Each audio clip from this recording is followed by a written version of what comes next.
Well, welcome everybody. Wasn't quite feeling up to par today, so I stayed home to work on this airplane. Got a lot of catching up to do. It's going to be a day of just putting a lot of little things together, so it's going to be a long video. And if you don't care for what's going on at the particular time, just jump around the video and see what I'm doing. Now, what I did off camera, which is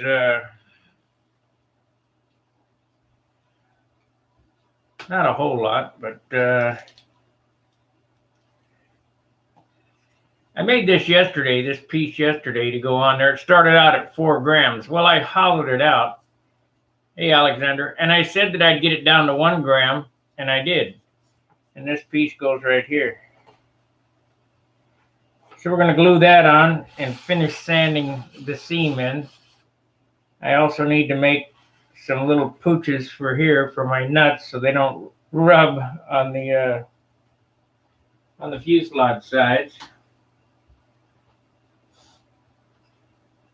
But we'll go ahead and glue this on. I'm not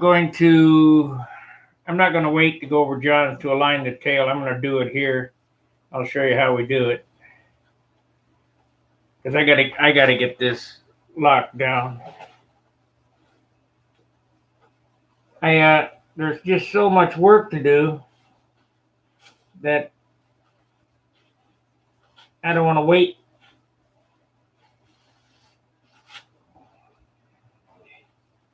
So we're not going to wait.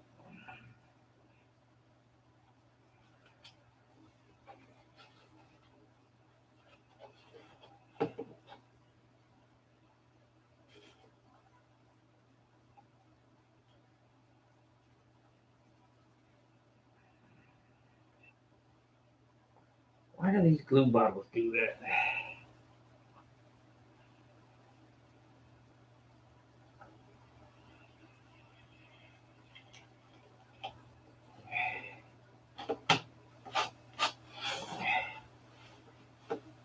When they're gluing these things on, make sure they get glued right exactly flush. I mean, it's not really necessary because you're going to sand anyway, but it sure makes it a whole lot easier if you get her close. So I put a couple tacks so that the sheeting is this way, perfectly in line.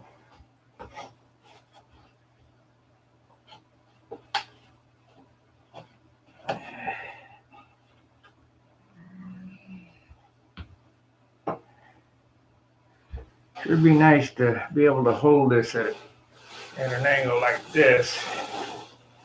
I guess my guess is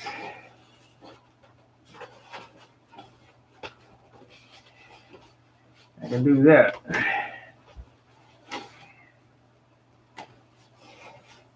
Got to have the third hand.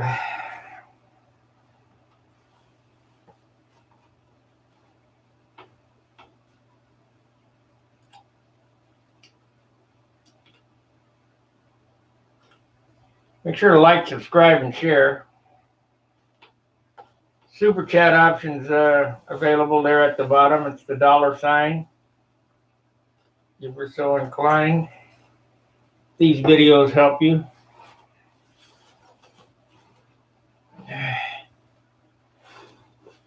What I did there was I used my stand as a third hand so I could get this lined up better.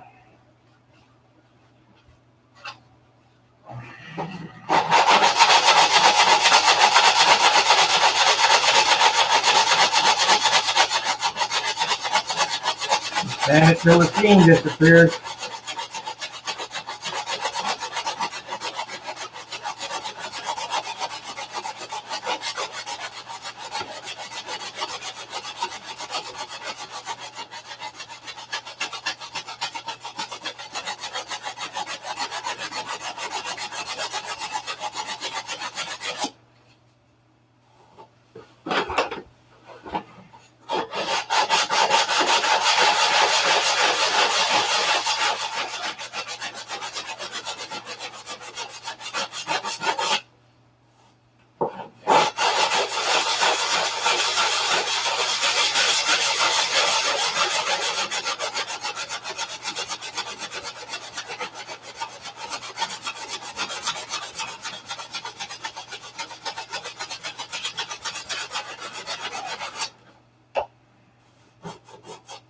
Almost gone.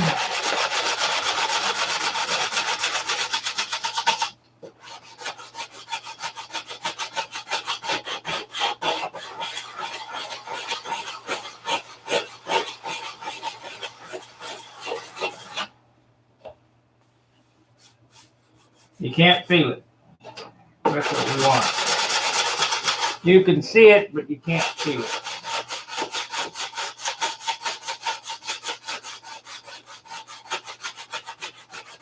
You almost can't hear it now.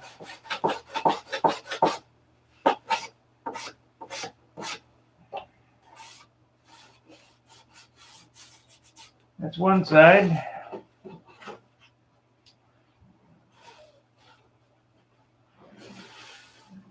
There, we got to get that elevator glued in, the stabilizer.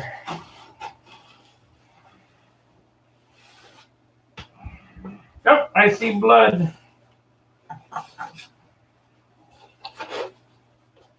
I'm going to get a little glue on this joint here.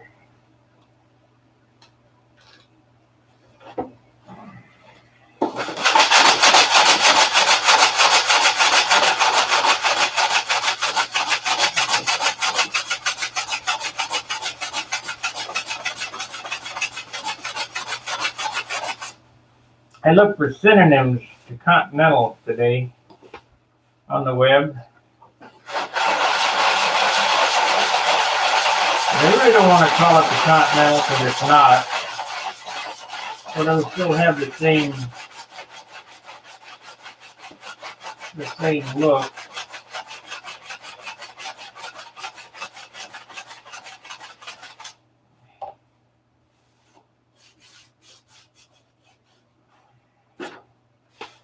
We have a little bit of seam here.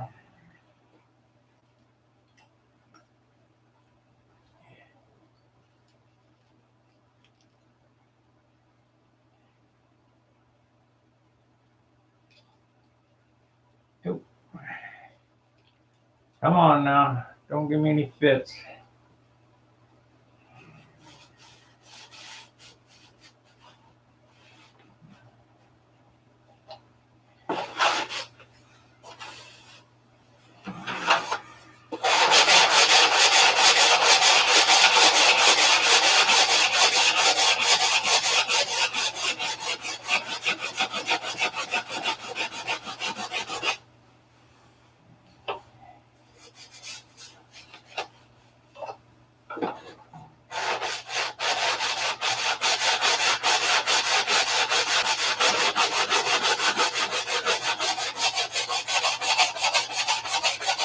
Sandpaper is your friend.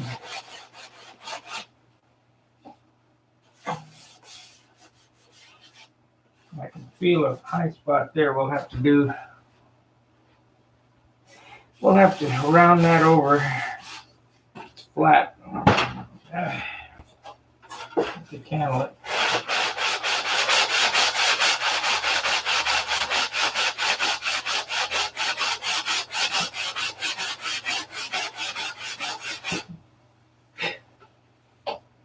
So my molded skins came out absolutely perfect.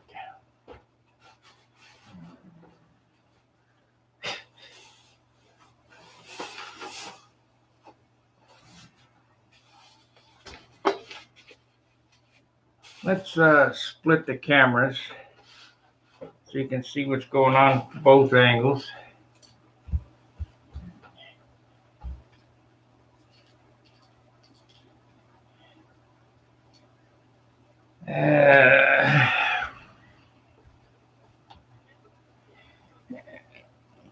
The only thing I don't like about this software is I can't preview what the camera looks like before I put it live.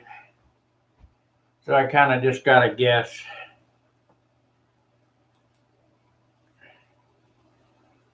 Let's see here.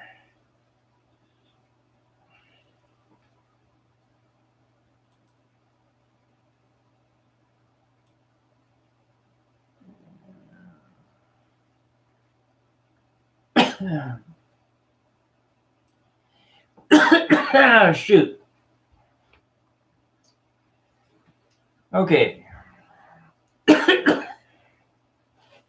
COVID.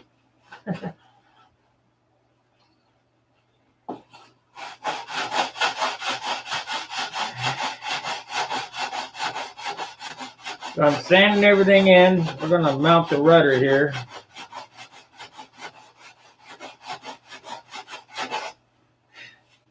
Sand the rudder in. Then we'll do the stabilizer.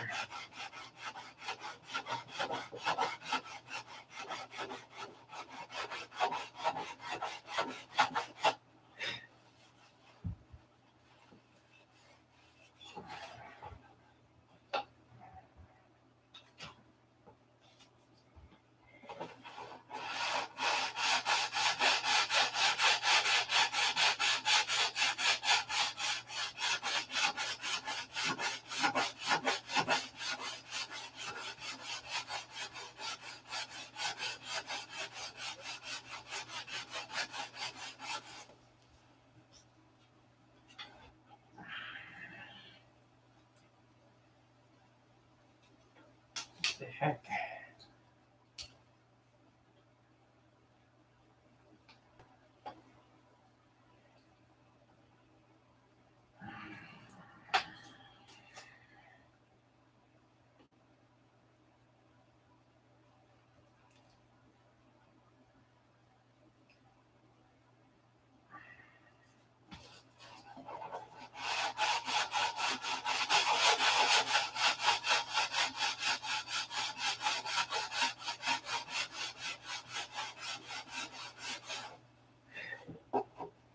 You want to make sure that's all.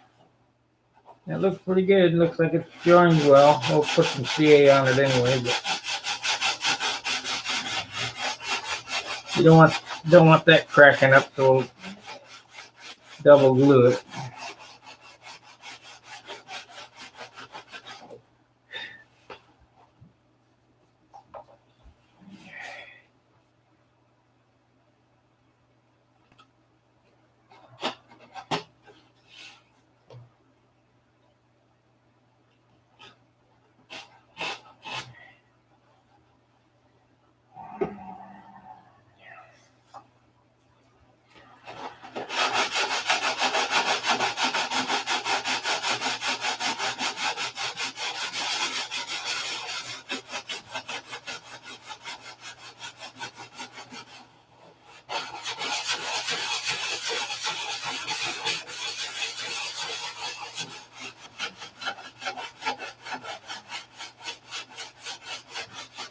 Now, if I did my job right,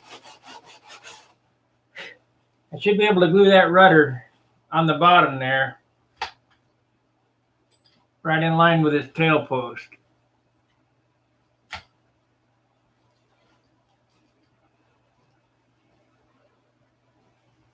Right in line with his tail post, and it should be perpendicular to the fuselage.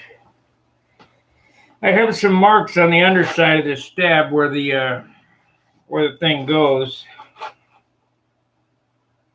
but that doesn't mean it's correct. We're going to use the stick method to align it, and then the eyeball method to get it zeroed in. We'll show you how that works.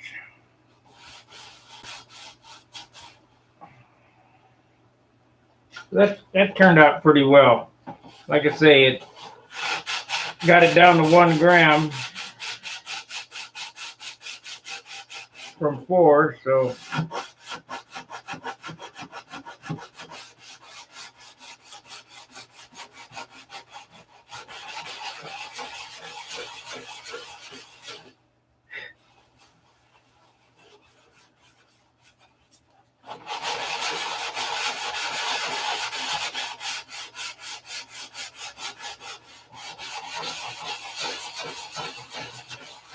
use your hands and ears when you're sanding. Your ears are for listening to that when that noise goes away, and your fingers can feel any of the joints. You don't want to be able to feel any of them. Like right here, I can feel that's a flat right there.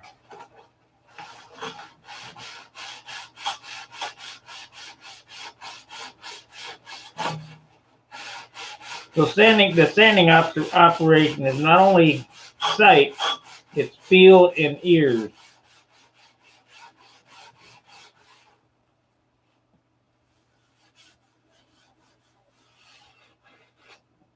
The flat right there.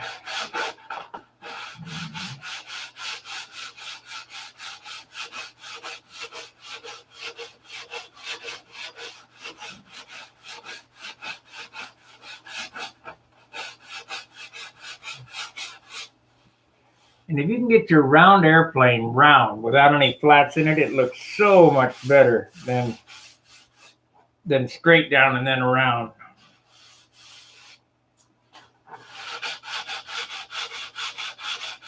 It's hard to do. I mean, I don't expect anybody to. There's very few sanders out there that really can sand. Hunt, Walker, Warwich, McDonald. I mean, very few can really sand.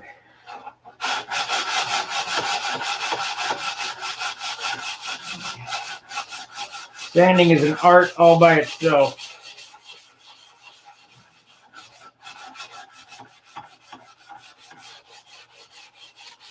And it takes some of these techniques I'm explaining to you about the feel, the sound, the candling of it.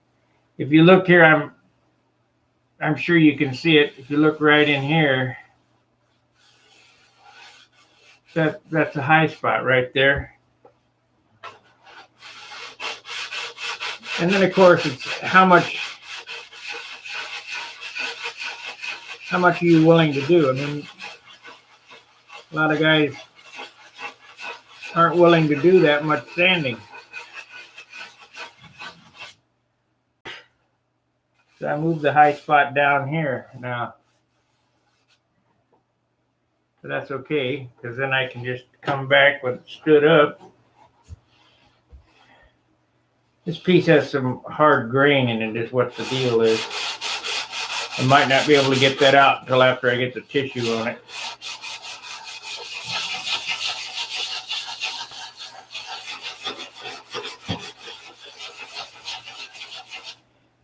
Yeah, we'll worry about it after the tissue's on and the wood hardens up.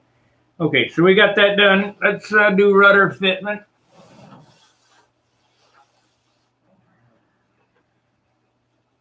And then we'll do stab alignment.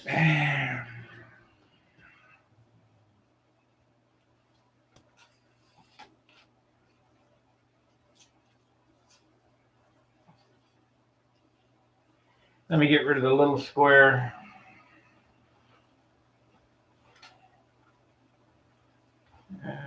Two. Okay.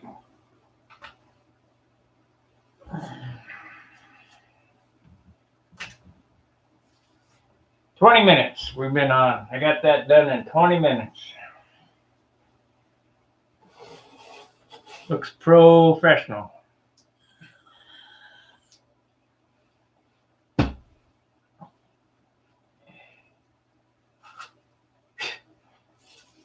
You know, I'm not real happy with the Dr. Paper.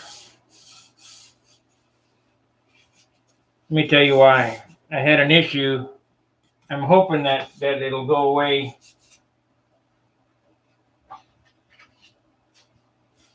When I get some more dope on this, but the tape pulled up the paper.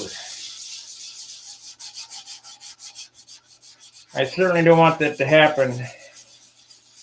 I have Dr. Paper on the flaps, the elevator, and the stabilizer.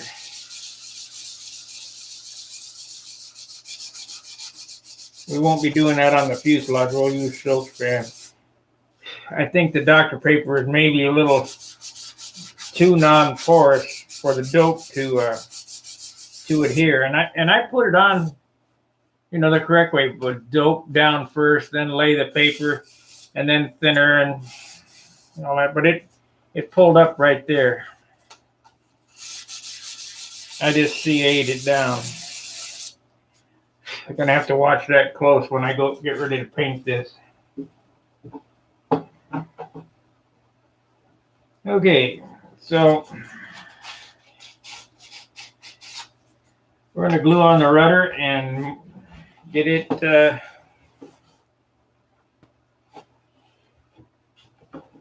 except, you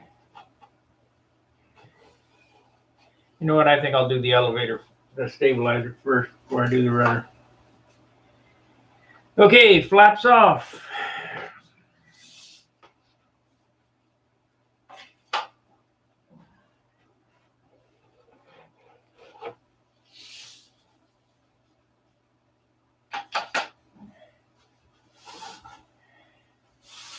I need a couple of sticks. Sticks we need. We will make our sticks out of the heaviest piece of quarter or 3/16 that I have, because it'll be a non-usable flying part. You can make them out of whatever. 46, 46, 46, 46, 40. Those are all decent. 46. You don't want to use those. Come on. I know I got some unworthy stuff here. There we go. Here's a piece of rockwood.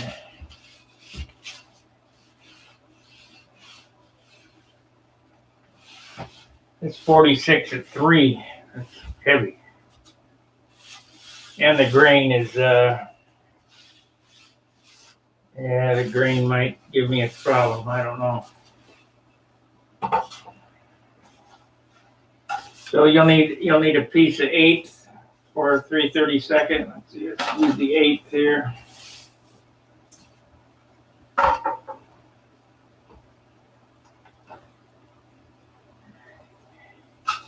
Where's my balsa stripper? There it is. We will cut these square so I don't waste much.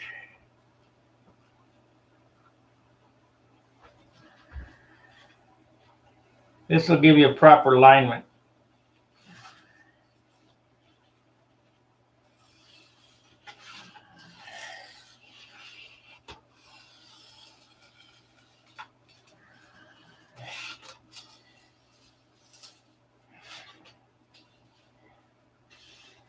Wow, that's hardwood there.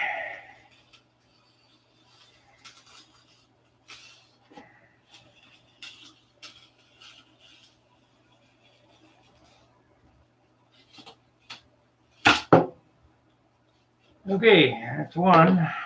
Let's see if we get enough to make 2 sticks out of them. Yeah, that's enough. So we'll cut this in half. This is 36, I believe. Did it stay straight? Relatively. Doesn't have to be, but relatively.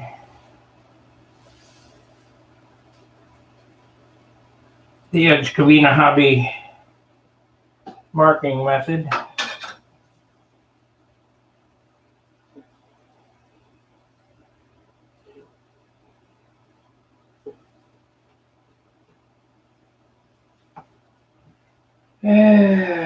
Saw this off.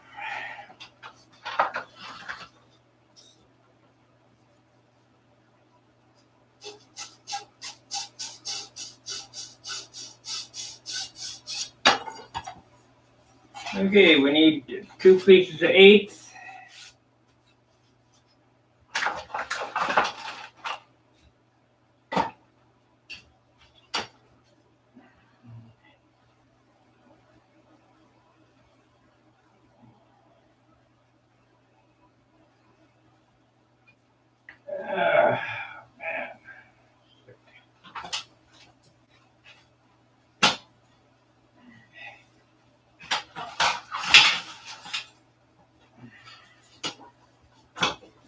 I'm sorry it's not exciting, but hopefully you guys will get something out of this.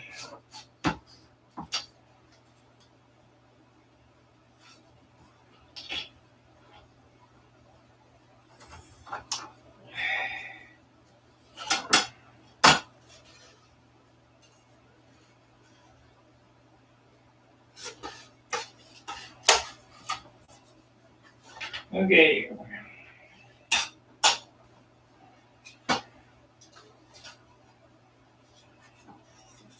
These only need to be about 1.5 inches, 2 inches long.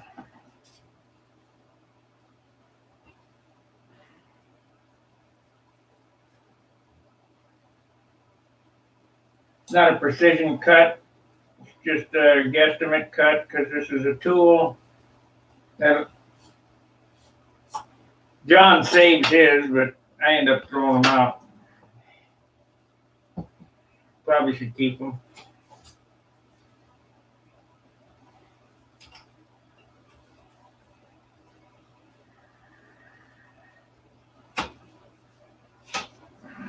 See, then you take a piece of 1/8, 2 inches long. You have your stick here.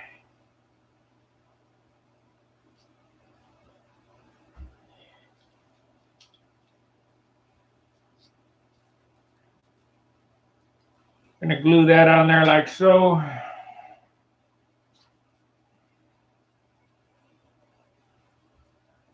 You RC guys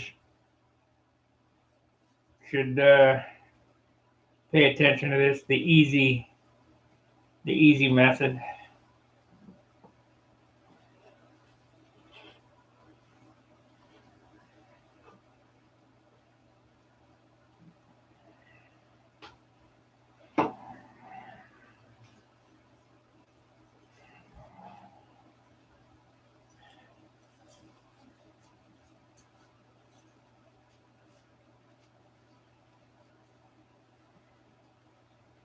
That doesn't much matter. We're going to measure off the stick anyway.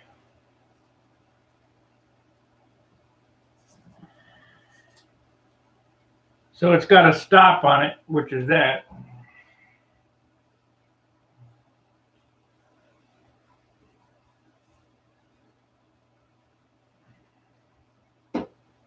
Okay.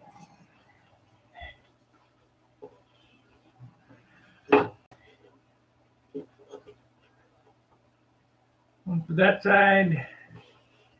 Matter of fact, I ought to.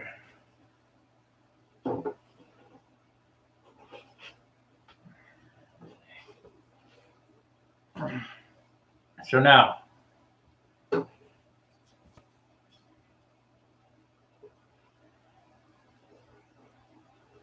shoot, it'd be better on the underside than that with the top.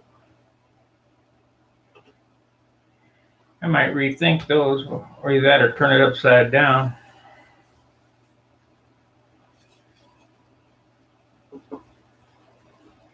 Yeah, we could do that.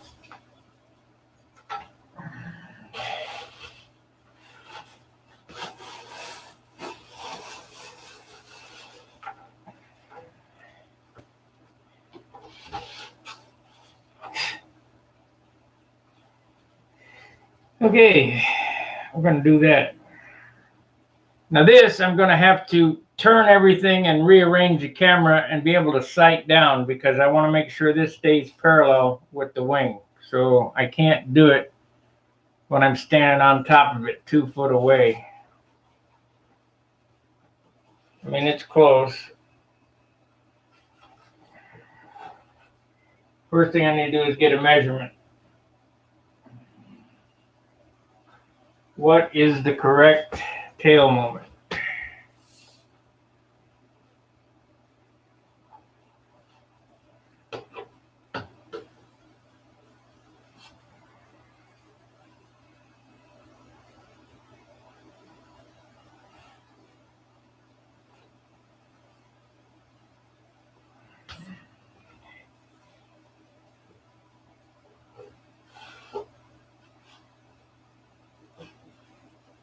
So that's what we're going to make it. Okay, so measure it.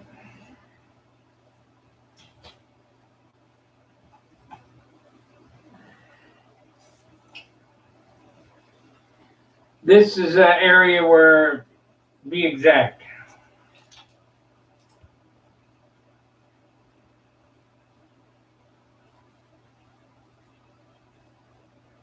So if that is upside down, I need to transfer this over.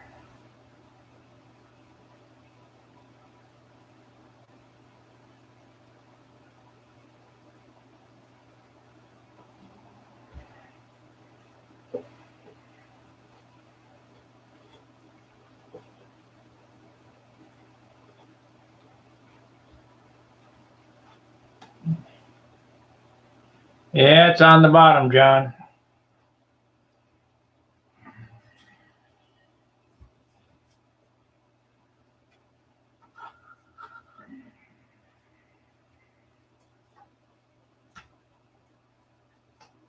$16.25.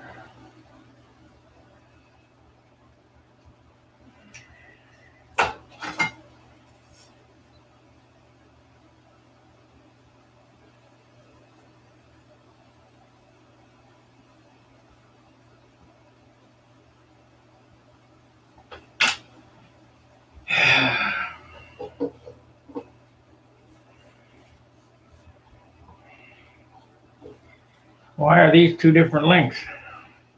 Can't be that far out.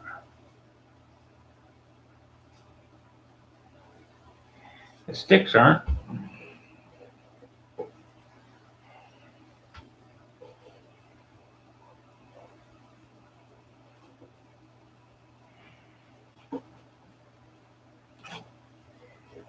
So I'll push that up there and I'll put a pin in each one of these.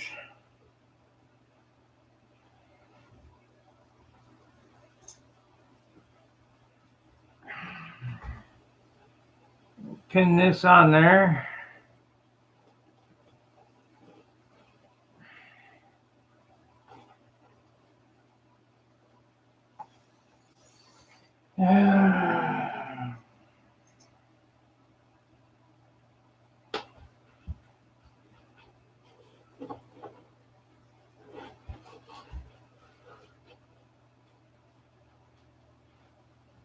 Some pins with glue on it. I'll stick them in the wood.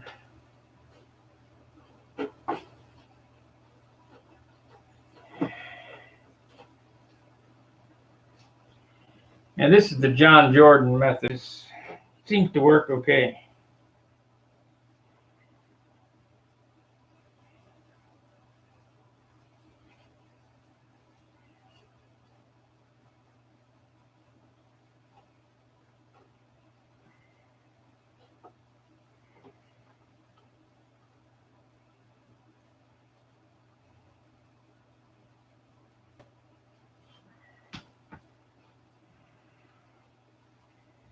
So we got that parallel. Let's pin that, I guess.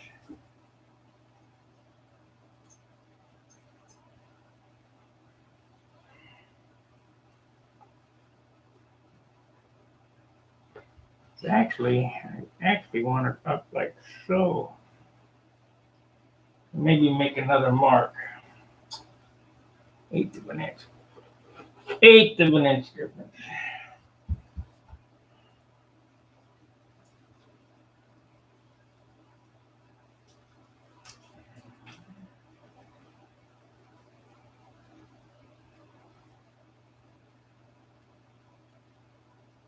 You know, 16, 17, 18, I don't think you can tell much of a difference.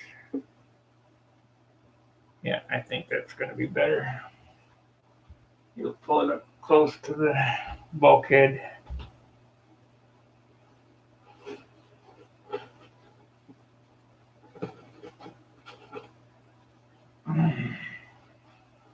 Need to mark this one 1/8 of an inch.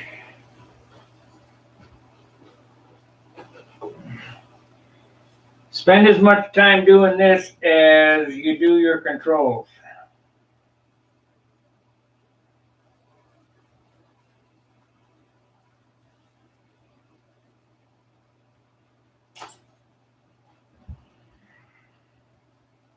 Whatever it takes. That looks better.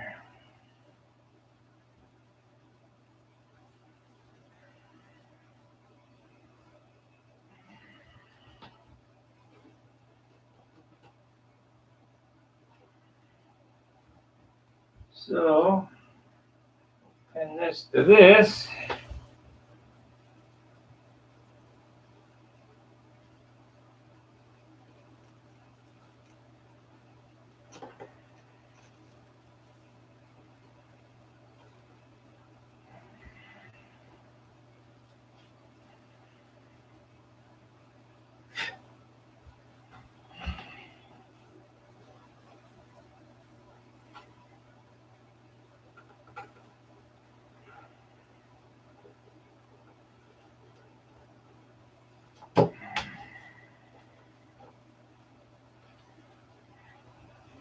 Now, measure side to side.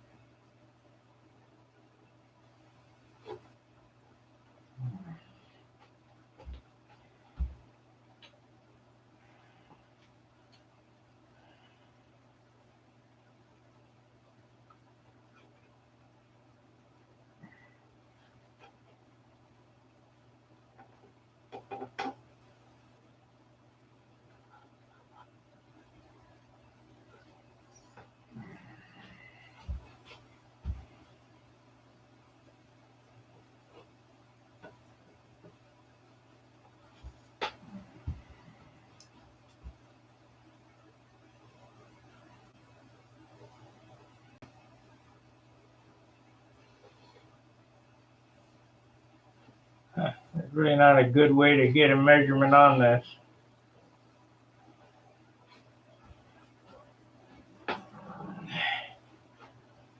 Up a little.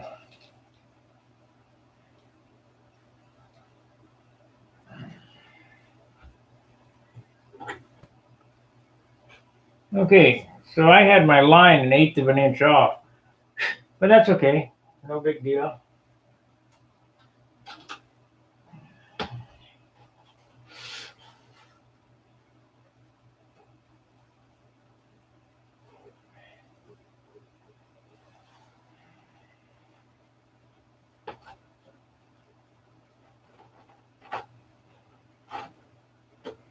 We're going to slide this out. We're going to put some glue in it, slide it back, put some glue on the other side, slide it back to where it belongs.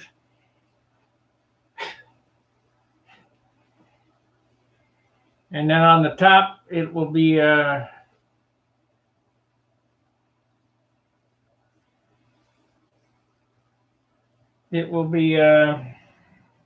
C8, but we'll epoxy it on the bottom here. And then I got to hold it parallel, which it's pretty damn close. I mean, it won't take nothing to hold that parallel right there.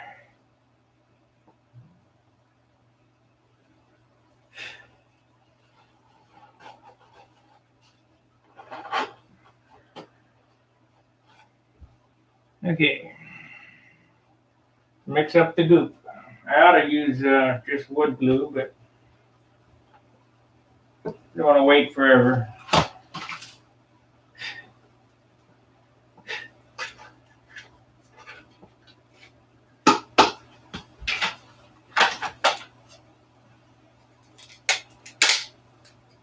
And break up my epoxy mixing thing.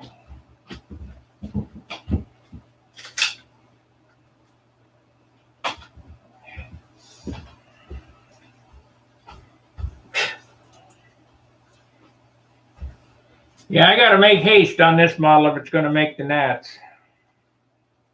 So, took the day off. Try to catch up. By this weekend, I want it all in one piece when I go over John's house. And there'll be another 100 hours tinkering, getting it sorted out and finishing. I mean, it's a long way.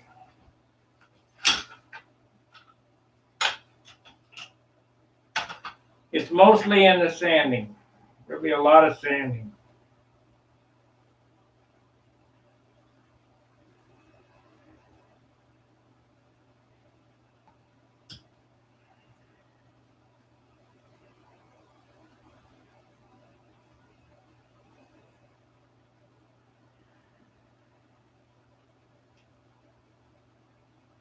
Okay, got the epoxy. I only got really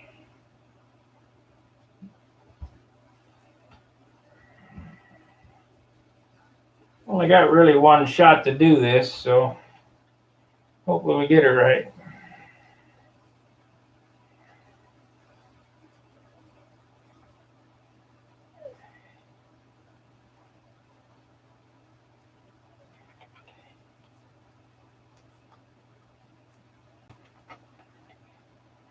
I'll use some white glue on the top.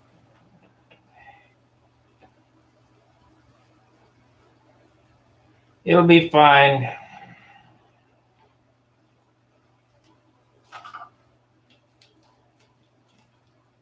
You got a guard, it'll be fine.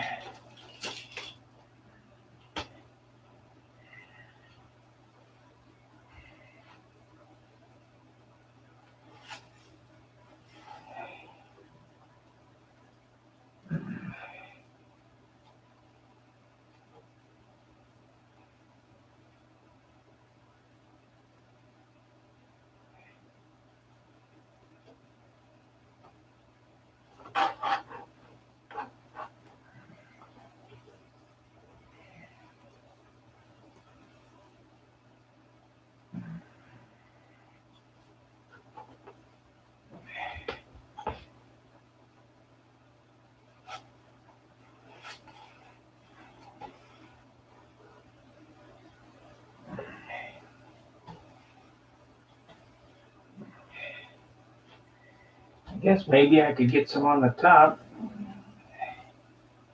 Maybe. If I move fast.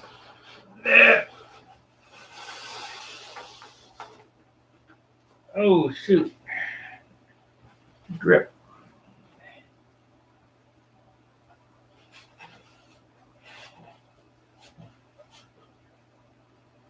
Won't get any on that side, but.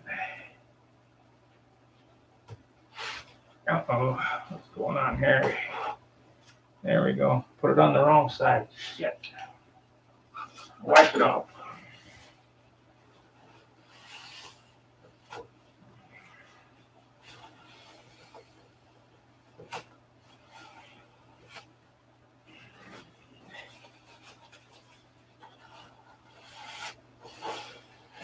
Nope, we're going to stick to the bottom and I'll glue the top with white glue.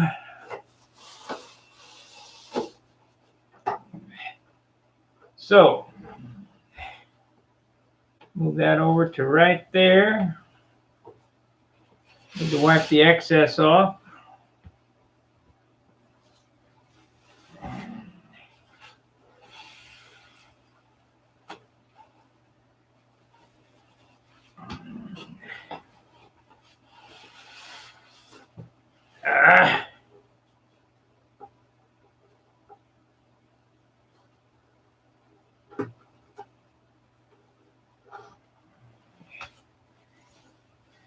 Okay.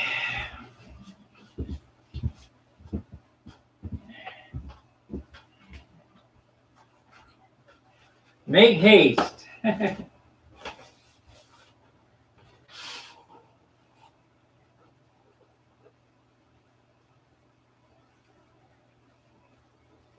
That looks pretty good there.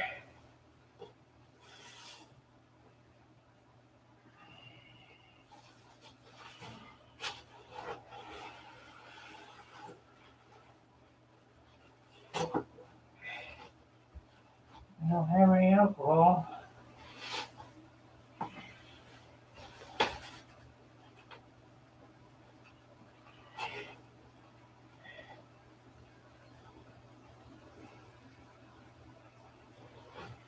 I need to turn this and step back and look at it, make sure it's going to be okay.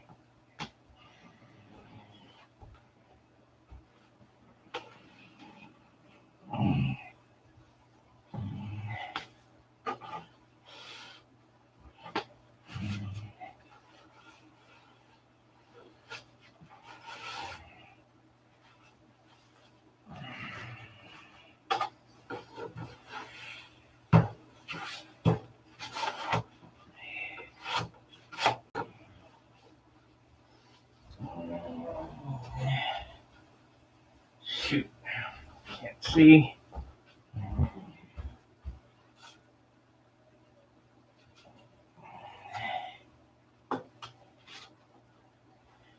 It's only wood.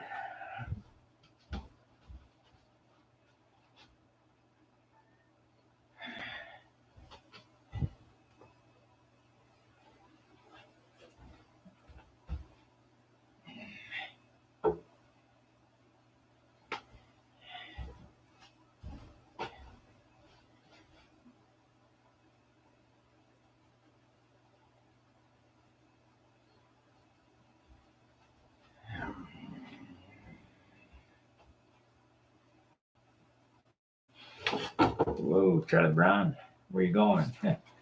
One bottle will do it, but 2 bottles will tip it over. Let's see here.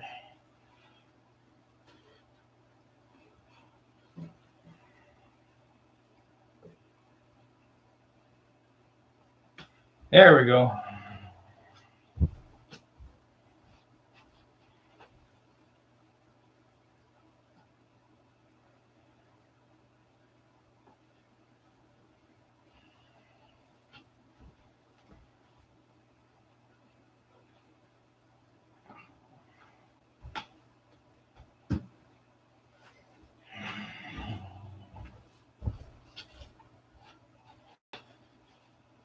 Looks like I might have a little twist in this wing. This wing may be down a little. It may need to, I don't know. So we got it on that line. It's forward. It's forward. This glue's about dry.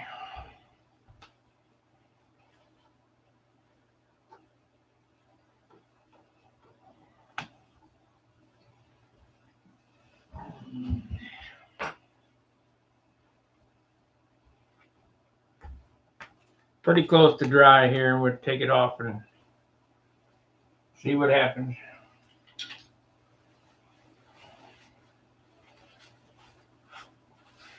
Yeah, I didn't know about this stick method until I run into John. I didn't used to do it this way. This is a good way to do it. I used to just do it with a ruler and eyeball, and this makes a lot of sense.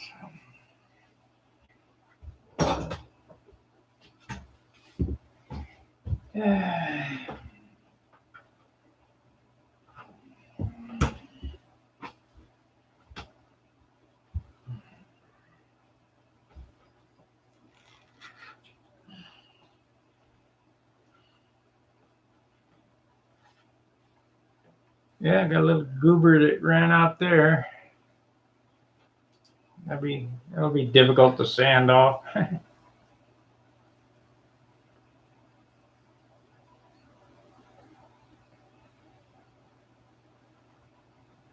We'll get her though.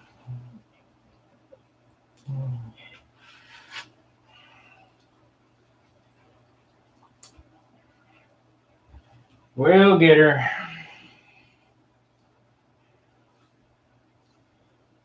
So,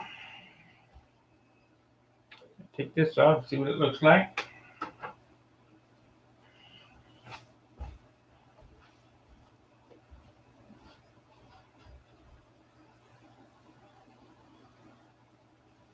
Pretty good, pretty good.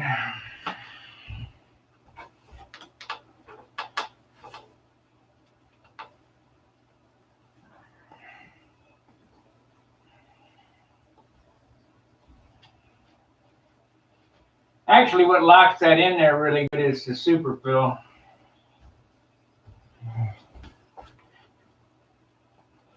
Need to put that back on till it dries, cures a little more.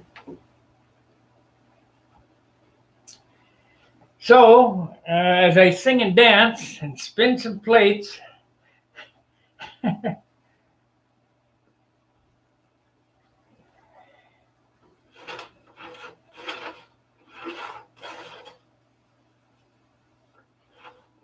I think I need to change that ratio a little bit. I got a little too fast.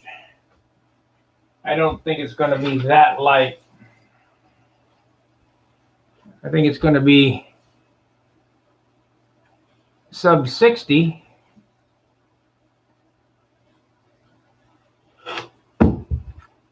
Thanks. Got to get peel this epoxy off before it becomes unbearable. Yeah. Any ever tried to sand epoxy? It's impossible because it's gummy. I notice here I have some hard lines that I can sand after candling it. It's got a hard line there and a hard line there and a hard line right there. The problem is that the balsa is so soft. When you go to sand it, it sands away. So I probably won't mess with it much until after the dope is on it, so I can get some hardness in it. That is probably the only good thing about using carbon veil. That the balsa becomes very hard. It's not very strong, but it's very hard. It takes a lot of dope to fill that veil. So as we did some testing, if you look back in the channel, John and I tested Jap tissue, carbon veil, silk span of couple different weights, and carbon veil was the weakest of it all.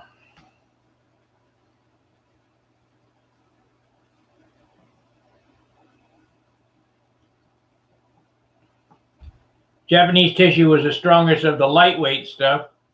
The general, the heavy model tissue was the strongest. For the simple fact it weighed 3 times as much.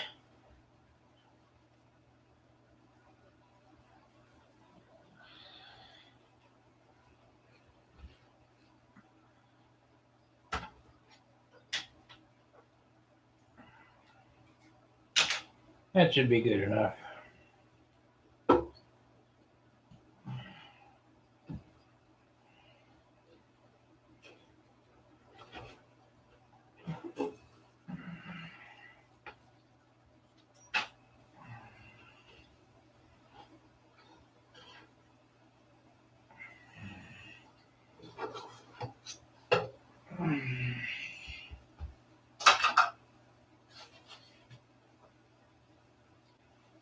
Okay, hopefully I didn't get glue all over the top. I tried to do the top real quick, but who knows.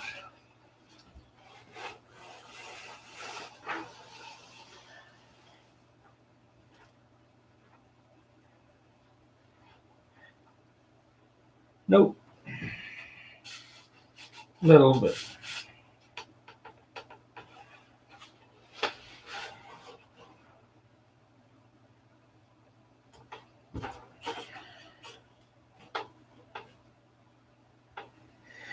Pretty good, pretty good. Let me put a little CA on this.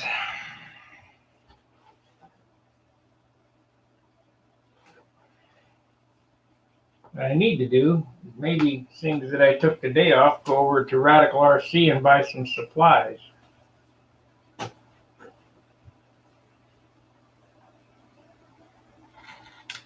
Ah, damn!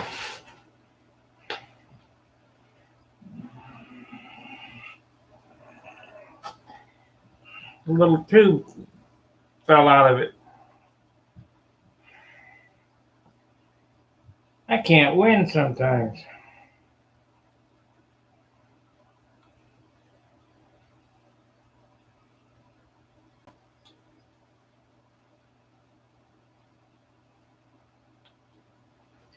Okay, you want to be that way? I'll get a new piece.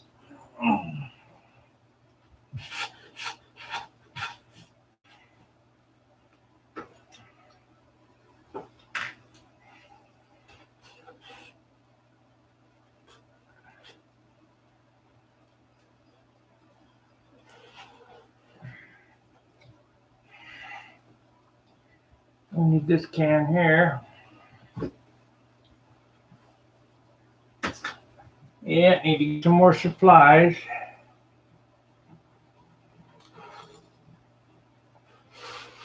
Yeah.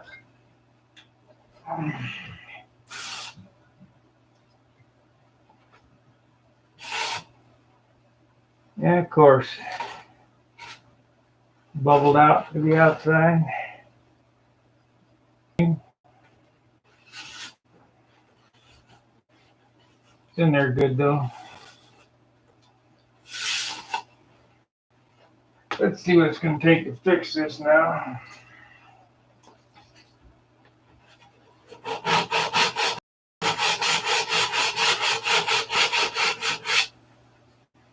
Yeah, that wasn't bad.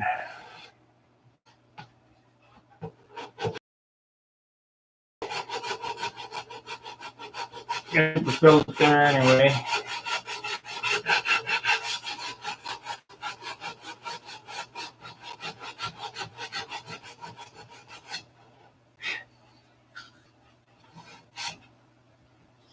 Okay. Let's see how the controls work. I think I'm gonna, like I said, I think I'm gonna have to slow down these elevators.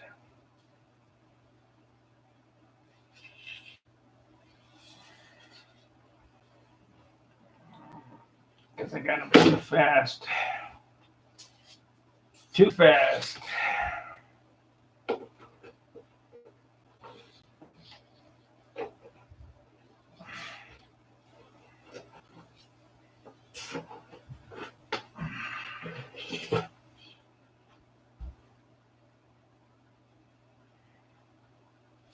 All right.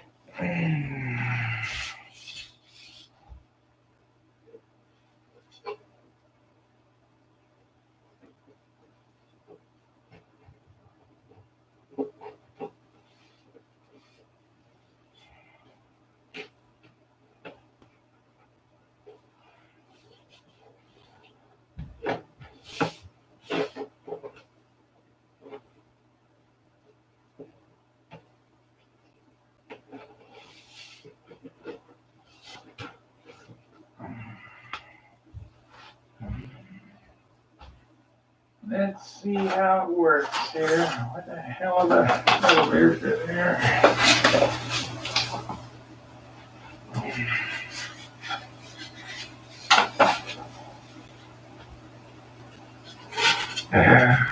Epoxy.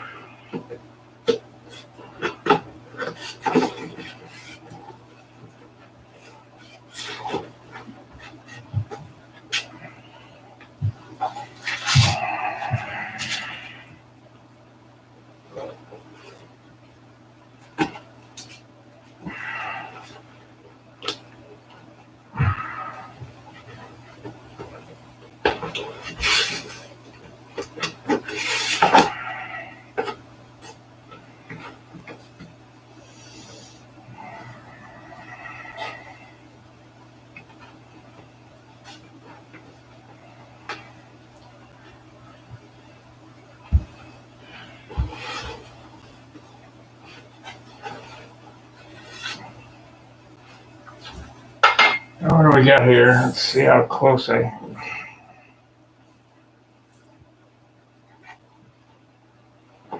13 and 5/8.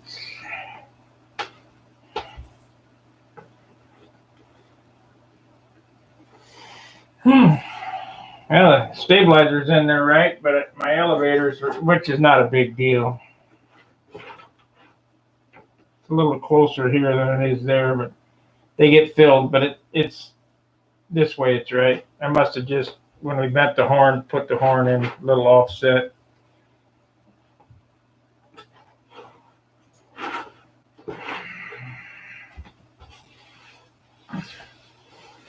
Actually, oh man. Yeah, what's up? Hey, saw you putting that dab in there. You had to put that bottle of glue on it. Yeah. The opposite side on the top. Yeah. You might have to put a shim in there to It's fine. It's fine. It's done, John. it's fine. Well, you can take a heat gun and heat that epoxy up right now while it's still green, and it'll give a little bit. You know where you put that on if it needs to come up on the other side. It's right on now. Is it good? Good. Well, I was just checking because I saw you put that on there, and I'm like, man, I better say something to him, about that. It just, it's listed on him. Just trying to save you a headache if I spotted something you didn't see. Yeah. It's I tell you what, I wish I wouldn't have used Dr. Paper. Why? It doesn't stick down as good as silk span. Did you rub it down real good? Of course I did. I figured you did, but I questioned you anyway. Yeah, I pulled it up with some tape. How bad? Did it go rip it all off, or did it Just a piece, and I CA'd it down. just in one little spot? Yeah. Yeah, you'll probably be all right. So, just take some. You're still in the build-up stages of that anyway. But just take some Thinner. really thin dope and rub it down again. Yeah. Maybe been just a little bit too thick to penetrate real good, or we're going minimalistic on all this finish shit anyway. So,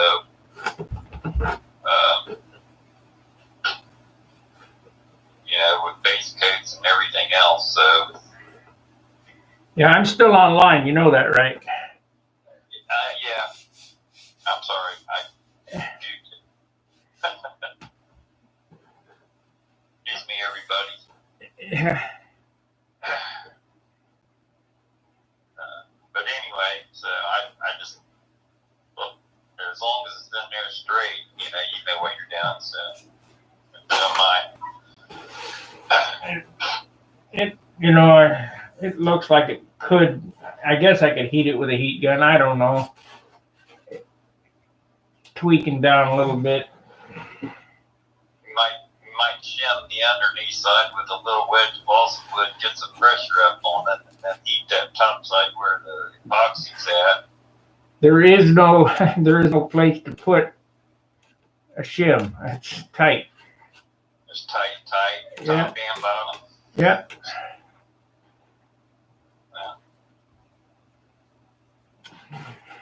That'd be what you gotta do. Yeah. Yeah. Try a little heat here. It'll be fine. I'm sure you'll. I got another call. What happened? Then I guess he just got cut off. Yeah.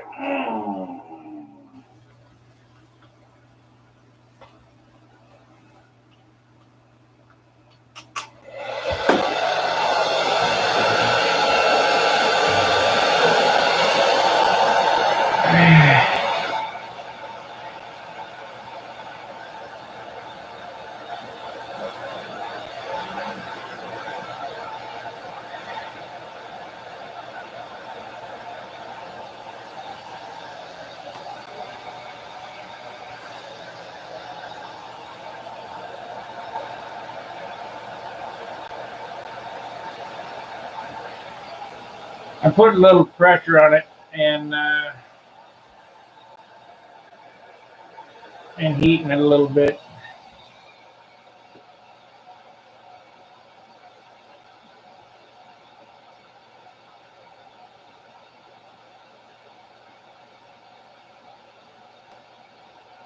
Yeah, you don't want that. It's a warped wing.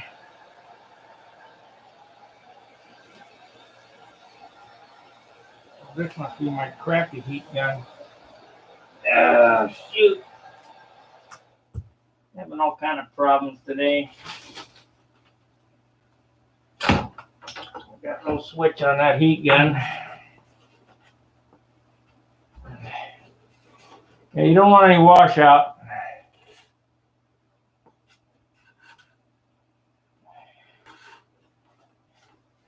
I just heated this up here.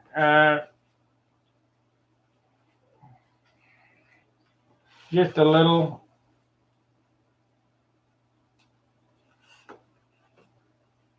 Because the wood is under tension or whatever.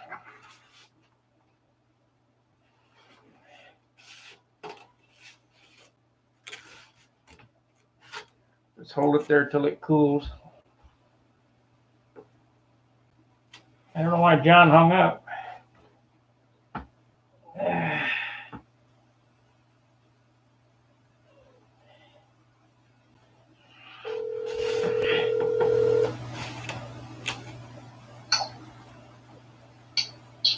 What happened? I don't know. We got cut off there or something. Yeah, just went dead. Yeah. I don't know. I'm hearing a little movement in the fuselage. Snap, crackle, pop. Yeah, you're breaking them tack joints. Did you glue all them down already? That bottom shell? Yep. Yeah. It's just, there it went. I heard the snap, and now it's, there just was something holding tension on it. Right. It'll relieve itself for handling it. Well, it'll relieve itself in the sun. Oh yeah. It'll snap, crackle, and pop. I've been sitting there just watching my airplane, looking at my airplane, listening to the new cracks and groans, make strange noises. But, the whole point, we try so hard to make all these fits just perfect to where you don't force anything in there, force warps or anything like that in it. And it still does it. And I think that's because the glue sort of will shrink and pull things,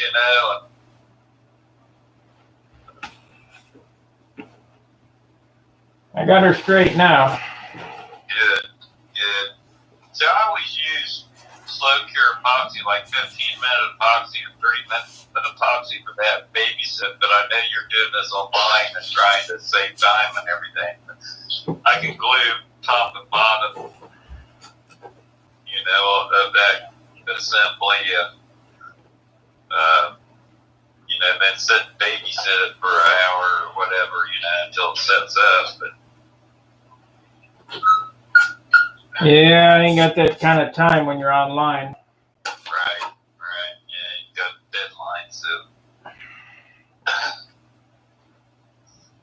let me know when you're gonna go over there, because I gotta look for a couple things myself. I was gonna go to the other hobby shop over there too, because I need some big CA. You gotta wear a mask in there? Yeah.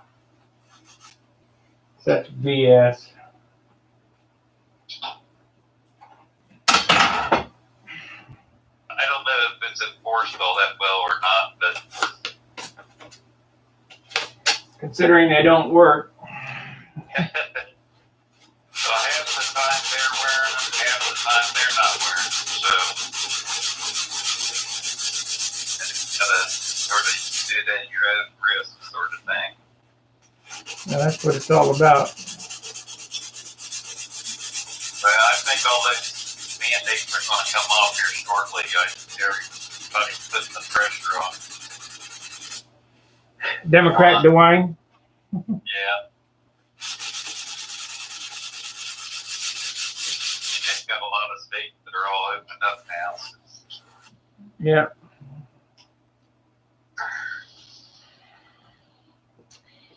Thanks for I'm talking to people online now. Thanks for all the opinions about slicing and twisting and heating.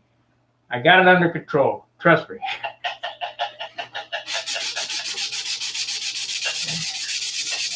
Yeah, it's old habits. It'll be perfect when it's done. No doubt. Okay, now I need to epoxy the rudder on the tail post anyway. There we go, another critical step.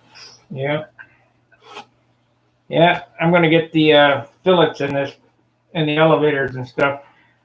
When we bent that horn and set that in there, I must have measured it a little off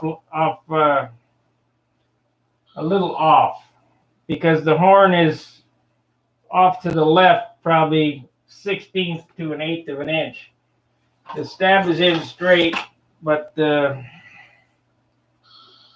gaps on the elevators are a little off. I got 13 5/8 on the outboard side and 13 5/8 on the inboard side. But on the gaps, I have inch and a half, inch and a quarter. Yeah, it's a quarter off. No. Well, you still got a bunch of wood to put in there and shape anyway, Dan. Oh yeah, you'll never notice. And you can correct it with all that. It's 3/16 of an inch off. It gets fillers in there. On the very end? Where the horn turns was not bent. You know, where I marked it was not correct. The 3/16, because I didn't have it in the fuselage. I just guessed at it, you know. Right. It's not a big deal. It's you'll never see it once the fillers are in there. That'll be all right. As long as it's not rubbing or binding or anything, because It's got an inch and a half. I don't think it's going to rubber bind. So we got that should be good enough. 12 3/8 there.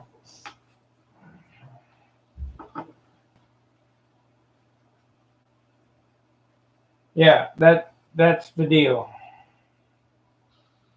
I got the elevator itself is 12 inches on one side and 12 3/8 on the other.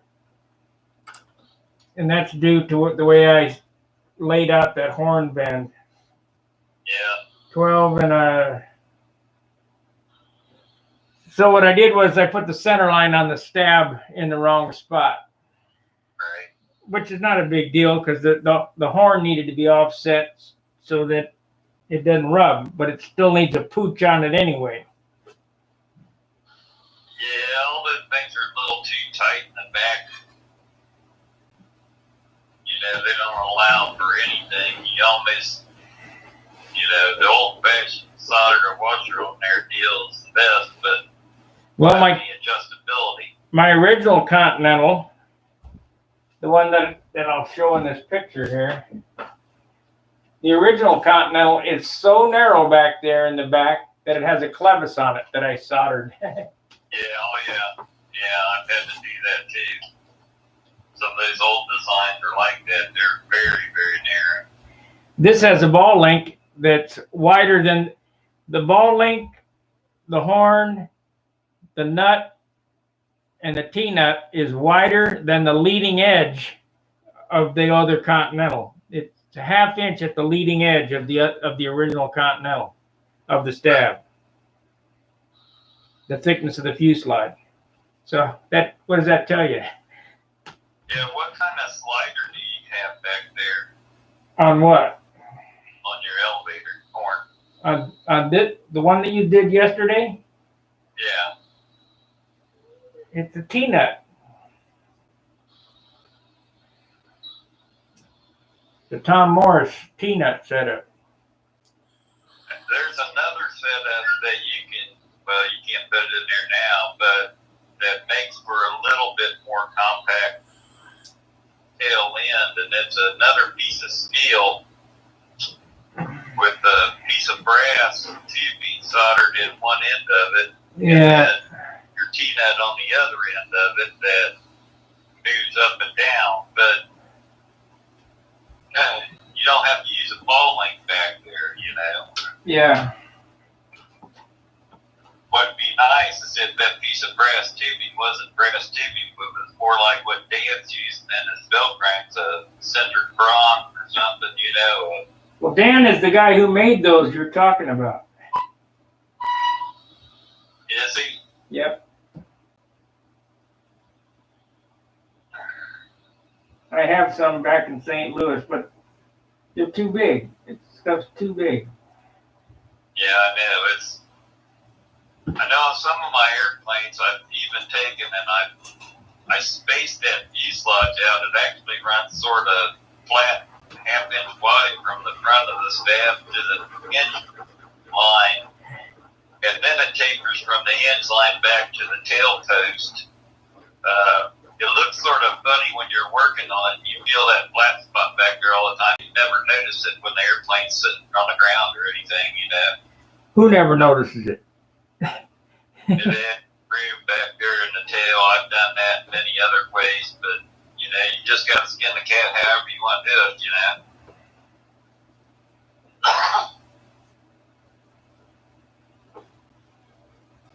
know. Okay, I've got epoxy on the tail post. We're going to CA it. You know, all this stuff that I'm putting on, what really holds it on there is the super fill. Oh yeah, yeah, that's your thickness. That's like putting a piece of triangle stock in there and banding it to a concave shape. All your strength's in that. So I'm going to put a dot of glue right here. Dot of glue without a thing on it is a big dot of glue. Yeah. And we'll just hold this right here till it dries. So I got to stand here and hold this for 5 minutes. Well, it'll set up in probably less than that. Oh yeah, it'll be fine. What I could do is put another dot of glue on that, but I'm afraid because I don't have a snorkel on it, the dot of glue will be the size of a dime. Then you gotta try to sand it and everything. But worry about it. Just hold it. It's worth the weight. Yeah. You see my little piece that I made came out to 1 gram, just like I said? Yeah, I saw that. That was pretty good. I'm surprised you got as much as you did out of that cowling. I haven't done anything on the cowling. No, the other day when you were saying hogging it, banding it and stuff, or made it as a top block. Yeah. On the nose, I'm sorry. But I think that was a piece of 6-pound wood, if I'm correct. Oh yeah. Yeah. The only way you can make it lighter is with a 4-pound piece. Yeah. But I got it down pretty good. Yeah, you got it down. You really want sort of a little bit heavier wood up there front to help absorb vibration of the motor and stuff. So, I mean, it's not going to hurt you. Help absorb the vibration of the people handling your airplane. Exactly. In some places, that pump white wood isn't really the best choice. That's the whole point of building everything else is absolutely as light as you can get. You don't build it heavy just because you can build it heavy. You build it heavy where you need to, and you're watching your grains and all that other stuff to, I'm a big person on build it as light as possible, then you can put weight wherever you want to at that point. But if you build it heavy to begin with, you're stuck. Yeah. Check this.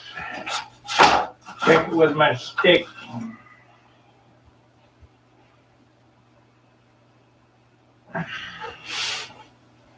This airplane's coming out pretty good. You see the weight on it? Yeah, it is. Gonna be sub 60 maybe. Yeah. That'll be good. FPA 75 and a sub 60 ounce airplane ought to fly like a banshee now. Yeah. You won't have anything lost in the turns, that's for sure.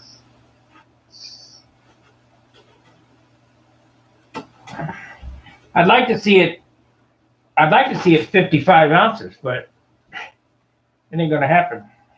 I don't think you'll hit 55, but you might hit 58. Yeah. I don't know how I did that, except, Craig Biswick, I got that wood from him, and I used all the best out of it. I got enough to build one mediocre airplane left. I gave you the second best flap wood. Yeah. Well, what can we do? Nothing. Just have to pick up a stick here and there, and whatever you got to do is what you got to do. I went to Hobby Lobby the other day, and all they got is 24-inch pieces up there, and the stuff they had that was 36 was trash. It like mine.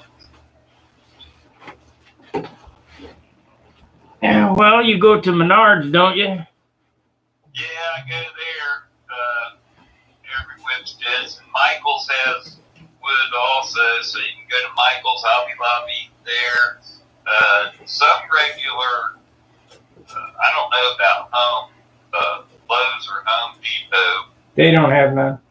I haven't seen anything in there. But I've heard of some other places, Carter Lumber, places like that wouldn't think they're regular construction type, contractor type hardware, lumber yard. They have supplies in them, but you don't. They're sort of hard to find, and you don't see them very often. Have to just go check. This thing's wanting to walk back. There must be some power in the wood. I mean, it ain't no big deal. I see where I can shim it. I need a piece of that micro thin wood to shim on the top of this. Well, just leave that section undone until you get over here. Unless we meet up today, I can bring a piece with me.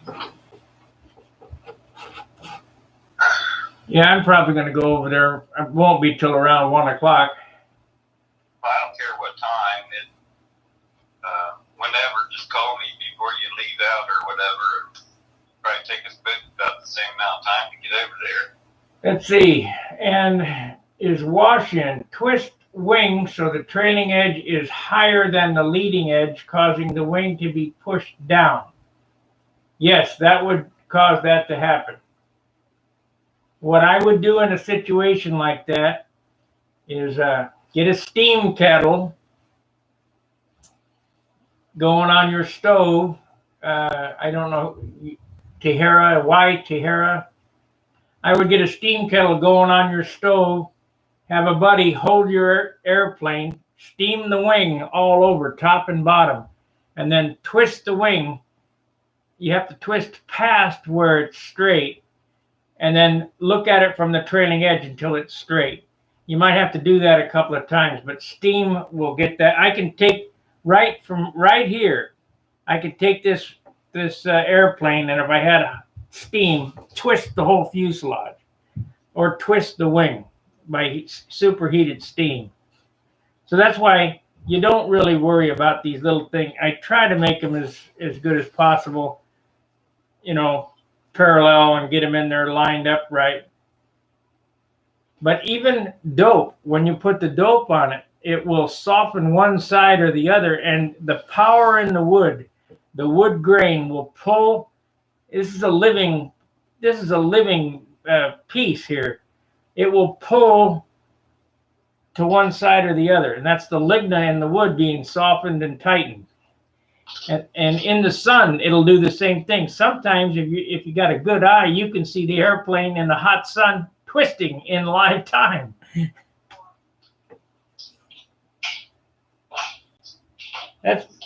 I got her pretty close. It's You remember that one? What was his name from that did the Nobler with the 60 in it? That was P.J. Rowland. P.J. Rowland. I think he brought an airplane to the Nats one year, and it warped a half an inch from the travel and everything. He had a half an inch warp they had to try to get out of his airplane or something like that. I think it was him. Well, as long as somebody had access to a steam kettle, not a big deal. They got it out of it somehow. Whether they steamed, I don't know how they did it. Whether they steamed it or whatever, it probably did. Boiling hot water in a towel. That don't work as good as steam. No, not as good, but it'll work some. The biggest thing is to twist it past where you want it to go, hold it there, and then let it spring back. Right.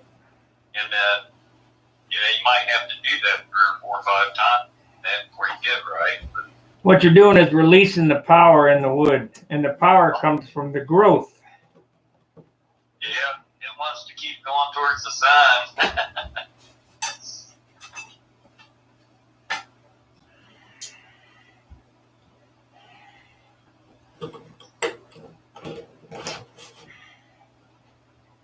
Yeah, like I say, I probably won't go over there till about 1 o'clock. So that's 1 to 3 hours. Yeah, I'll make another motor crutch today. Straight one? Yeah, because what I found out was when I cut those radiuses on the nose of that thing, they're not right. Yeah. So I'm still gonna do that molded nose thing where I curve those in, but it was too sharp on those. It come in too fast, so I gotta make a new one. I'll use that one somewhere else and cut those zips off or whatever square and just use it like a normal front end on another airplane, so it won't go to waste or anything. It's nice and flat and everything. Well, the nice thing about it is 2.5 ounces or 2 3/4 ounces. Yeah, for the whole assembly. Those normally weigh 3 ounces, so. Yeah, even got leaving the pads on. Yeah, mine was 2.5 ounces on this one. Yeah, well, we did it the same way, didn't we? If I remember right. This one has the notched out, milled out motor mount. Yeah, that's what I intend to do. Again, that's the way the one was built to. That's wrong. Motor will still hold up and everything. It's just the head of the motor. I couldn't do my job.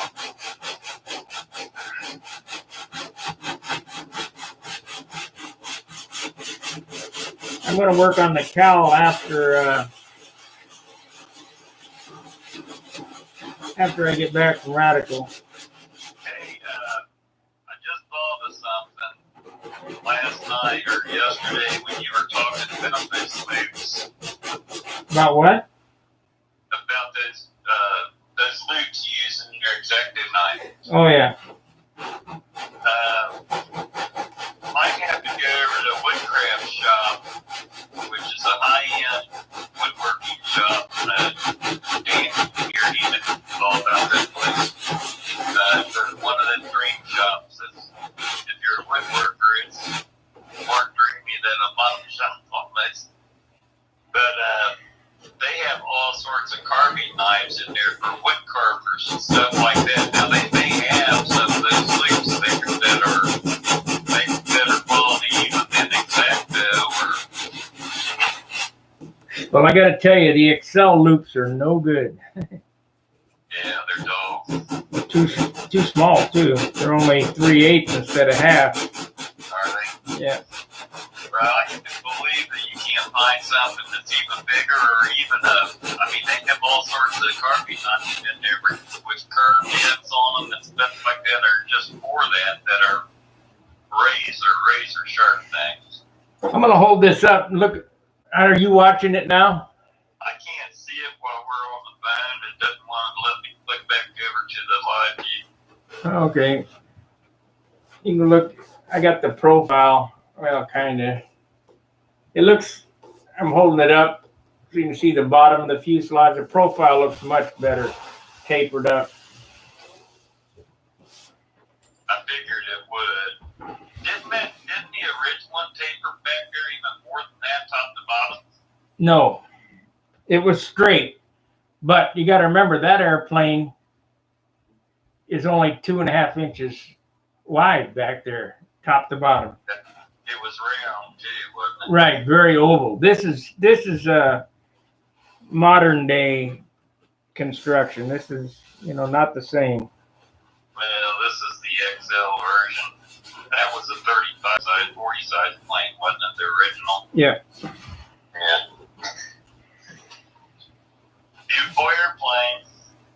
I love that airplane. But, what are you going to do? Those curvy lines make for hard building. Yeah. You know how much work I've got into this one to try to match it on a big scale. Yeah. Just like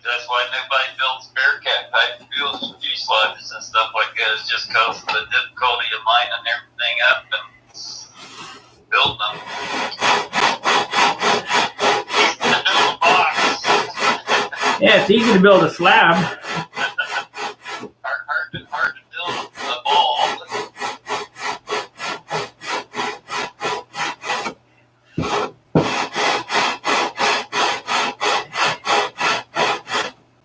Okay, I'm gonna get off here and I'll call you when I get ready to go over there. Yeah, me too. I gotta get downstairs and get busy. I got some middle to do. So give me a call. All right, buddy. Bye. We'll see you. Okay, that was my flying buddy, John Jordan.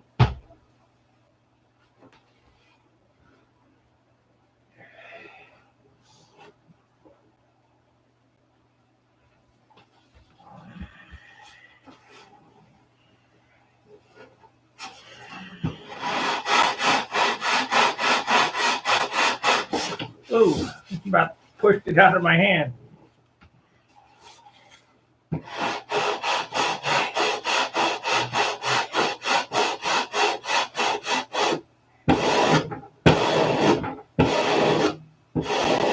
I'm getting after it here with 80 grit.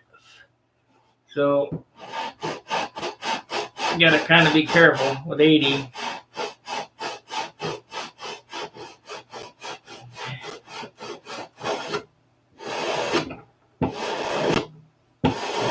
And I'm drawing with sandpaper. So let's see what happens here. We'll see what happens here.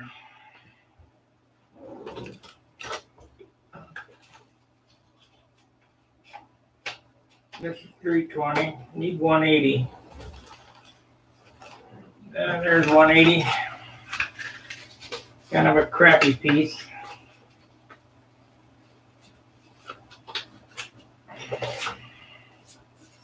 Here's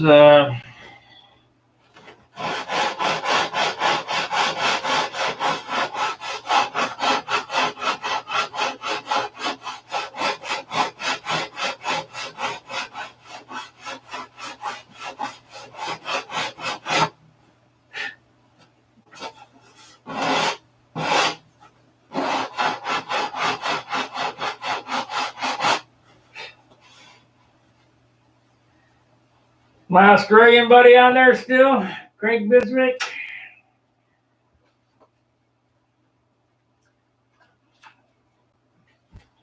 Must be 0 o'clock there.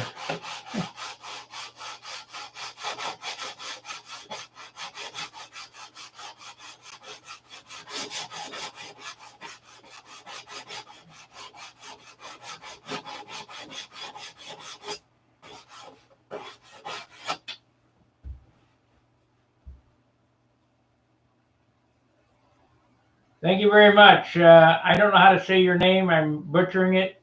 Kiani.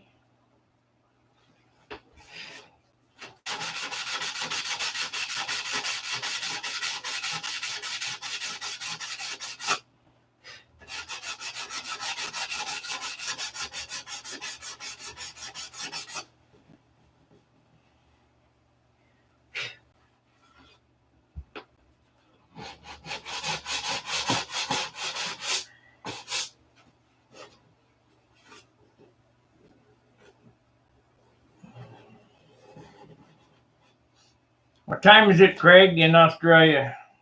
It's got to be 0 o'clock, midnight.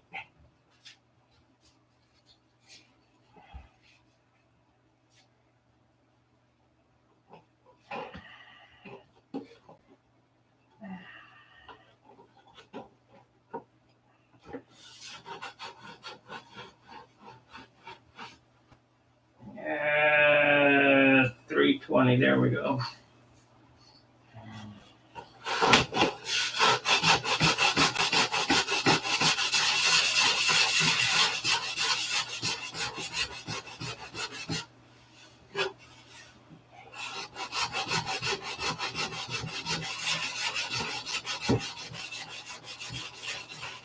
That keeps more blood. You dog. Yeah.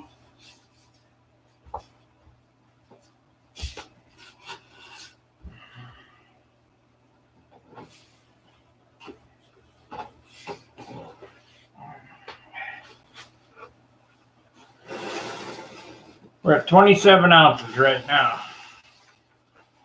Put the cowl on to be 28 ounces. Like I say, it's got to be 40 ounces or less complete. Everything finished.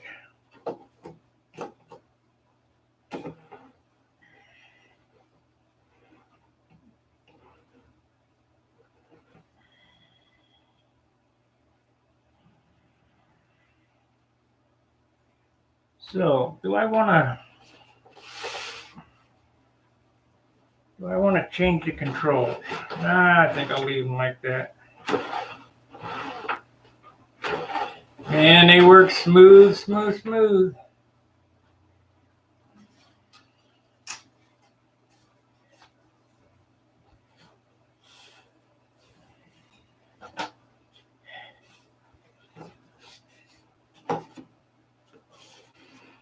Check this again. It's close. I can always steam it if it goes south on me. But I think it'll be okay.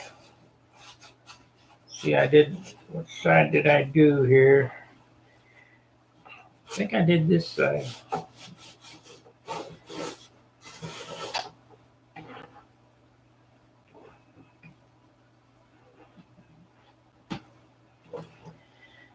We're about ready to get into the doodad section of doing things. That CA bubble really bothers me. That's going to be hard to finish out. Might take a little primer on that to get that out. What happened was right here, I put the CA on it, hit it with a kicker, and it went everywhere and then went off. And CA is really hard stuff.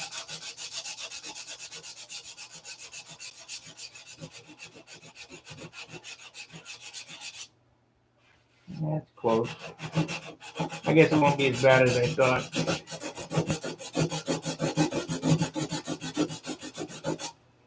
Because it gets a nice super fill.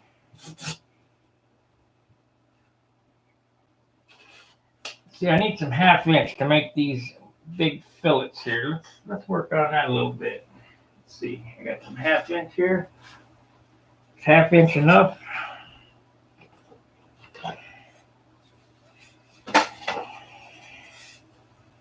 Half inch is not enough. So it's going to be 1/2 inch with, well, 1/2 inch will be enough, I suppose. So I need to do what here? These things that were dreamed up by the guy that I'm modeling this after,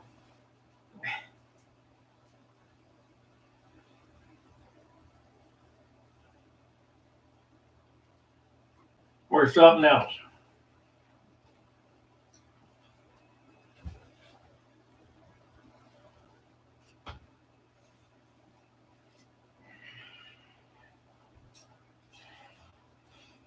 I need a ruler, short. There we go. A ballpoint pen that works. There we go.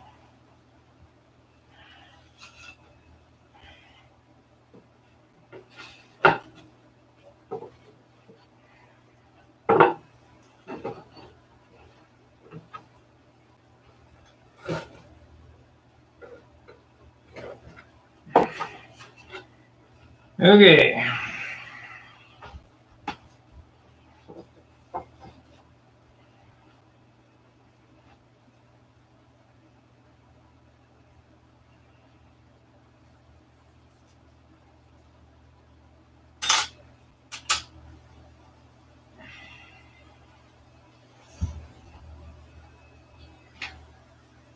If I sound a little gruff about everybody giving me suggestions, that's because I got people calling me on the phone, texting me with, I got everything under control.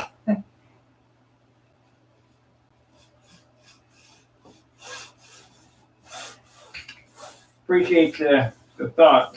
I got her under control.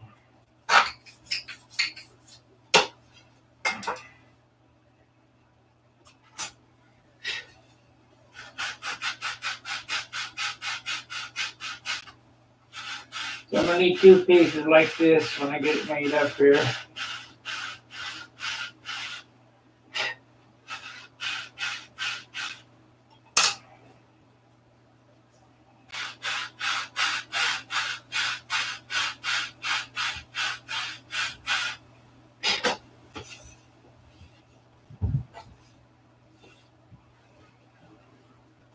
So I need to some more angle at the front, angle of the dangle at the front.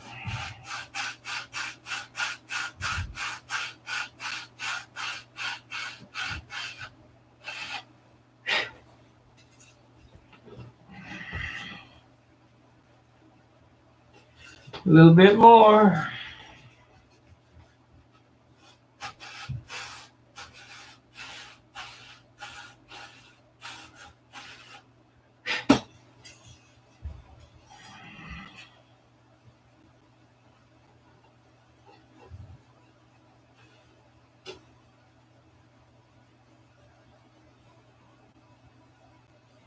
And all these little doodads are, I hope they don't add a whole lot of weight.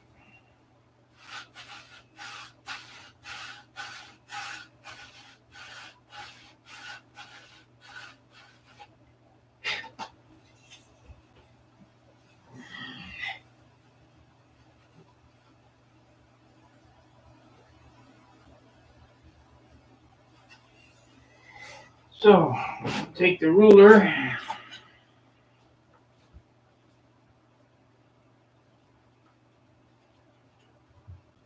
make a second cut.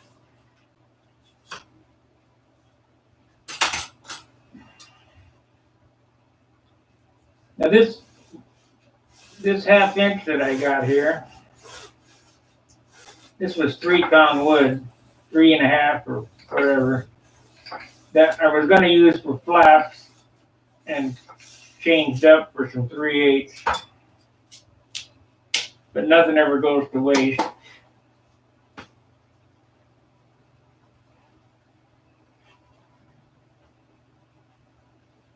That looks pretty good. Now, the tricky part is going to be getting that cut.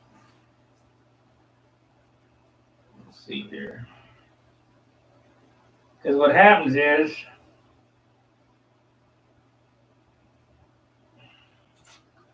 if things go away, they break off with this light of wood. So what I think I'm going to do, I'll just angle it, glue it, and sand it.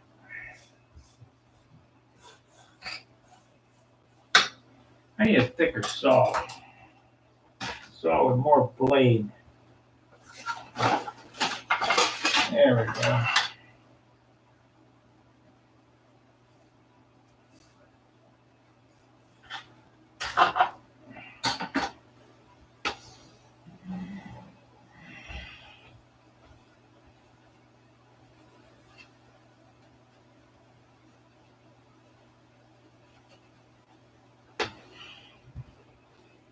Saw with more blades. So now I need to sand a groove in that so that it fits down over the leading edge. It's either that or make it the leading edge on the other piece flat, which I hate flat.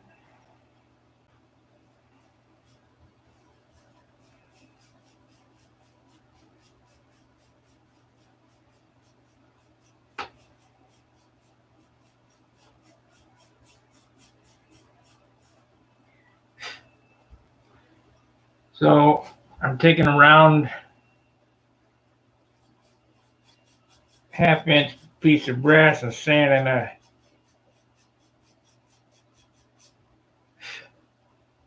a leading edge in it.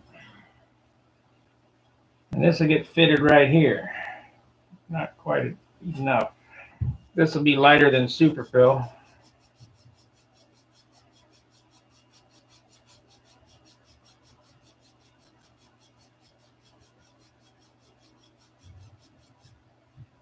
The doodads on this airplane are amazing.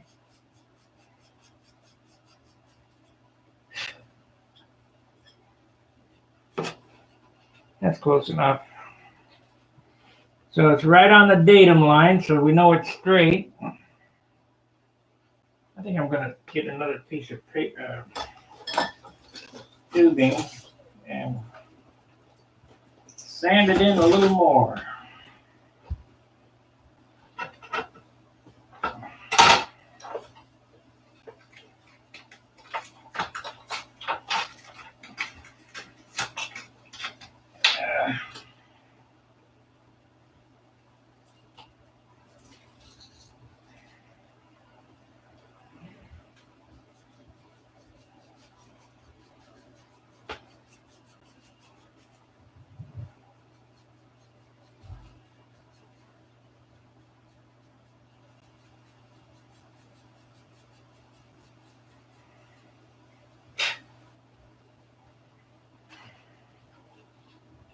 There we go.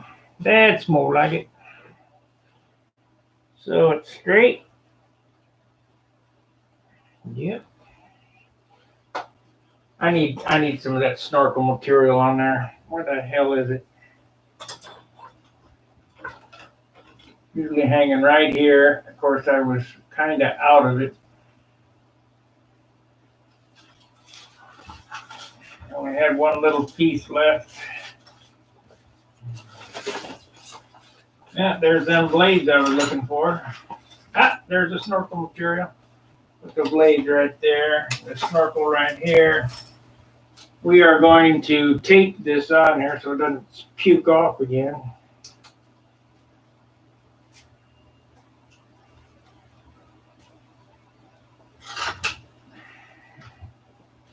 Remember last night when I hurt my finger? The blade exploded? Well, that's all healed now. Nothing to worry about.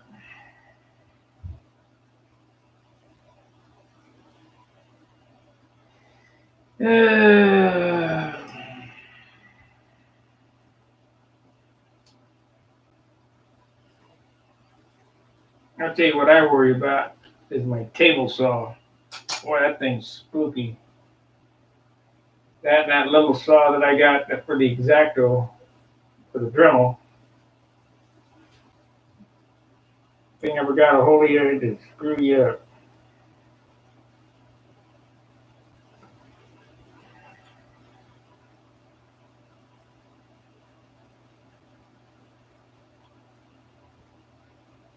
Okay, come on now, get open.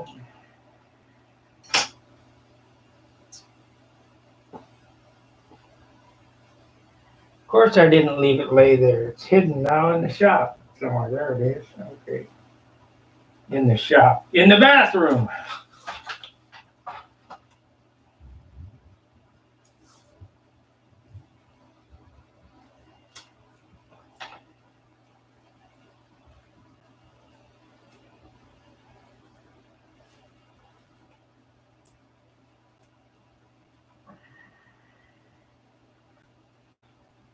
Okay, we got a snorkel again. Yeah, I'm happy. Okay, I'm just going to tack this on here.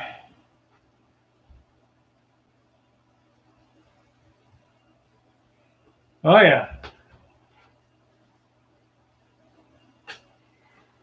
Okay, these gussets are, I don't know what you call them here. Fillets. Leading edge fillets. You put them right up to the datum line and give them a tack.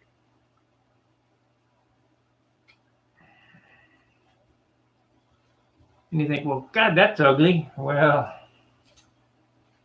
it's ugly now, but it's beautiful when it's done.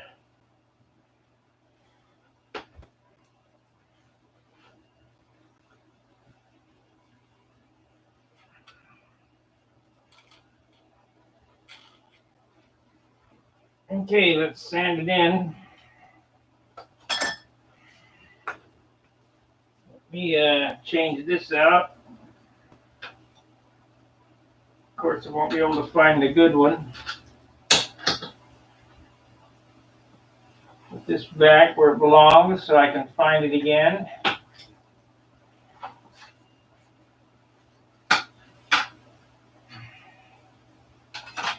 I don't think I'm going to be able to find a good one. I need to buy some more of these. That's no good.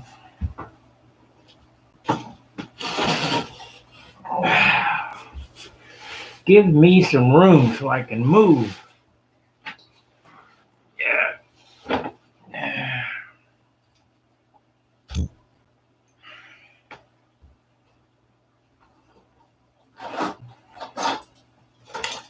Okay, we got that. Where in the heck did that sanding drum go? There it is.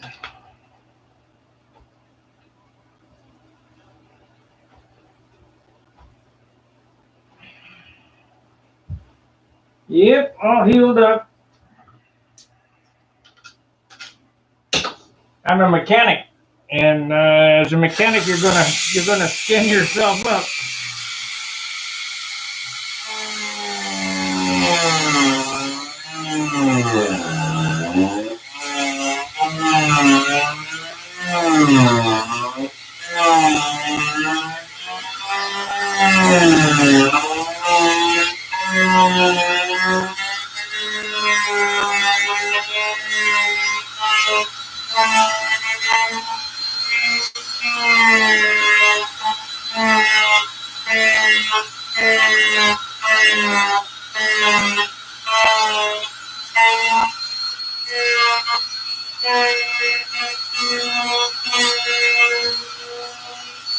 Okay, there's one doodad on there.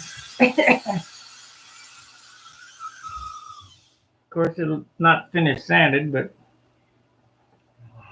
that gives you an idea of the kind of doodads that go on this airplane. This way and that way and over there. Hope it don't add a whole lot of weight. That's all I can think about. But that's what makes the airplane, is all these details.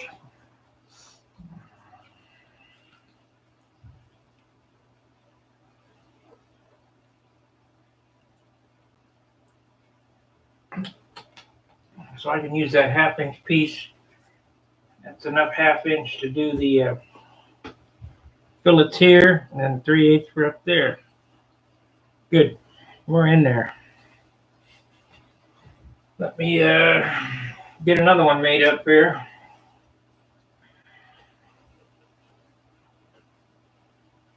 See, I had it this way. So we need to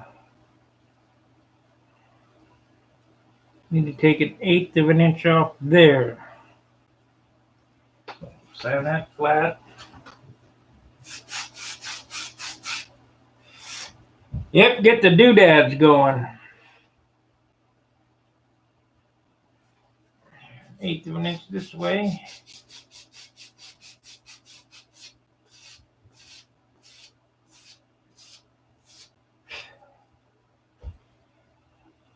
Nope.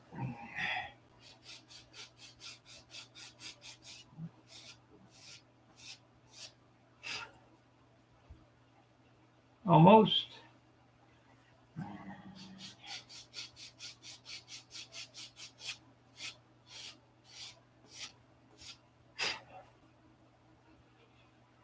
Okay, that's that. Now we need the stencil, or the circle.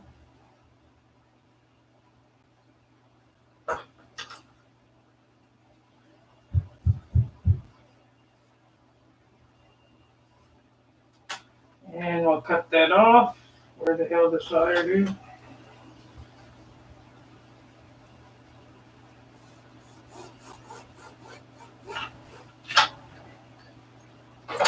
Now, I've cut this into a triangle and we've sanded that round. You could not cut this round. There is no way you'd be able to cut that round.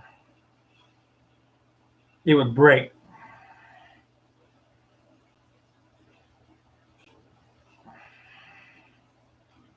So I need to sand that hoop in the back of it.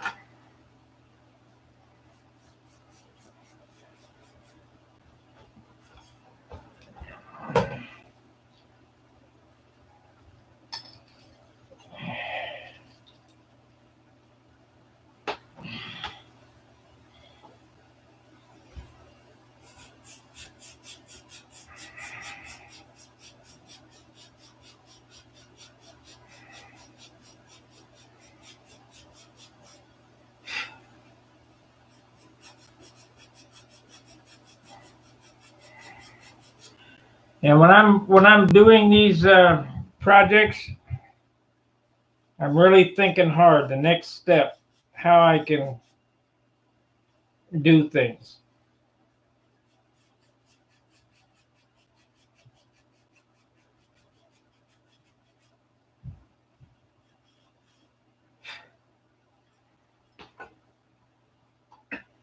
Okay, what happened to that other tube?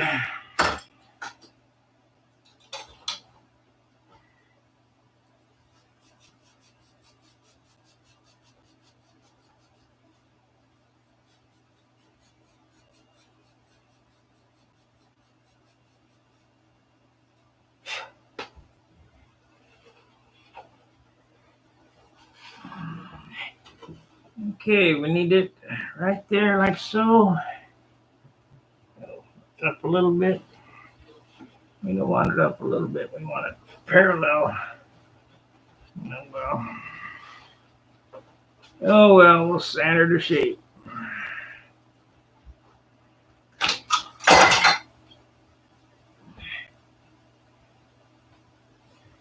Sand the floor.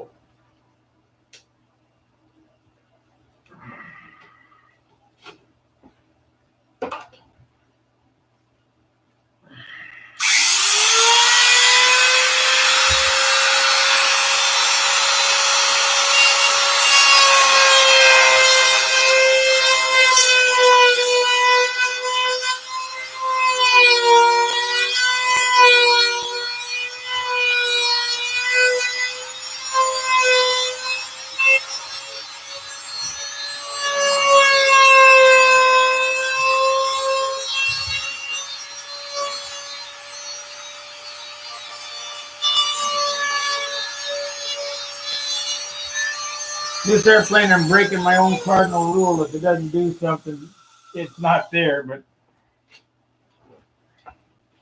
this is part of the design of this particular model.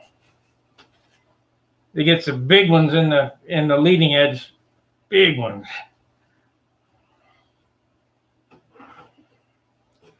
Makes it a lot stronger too.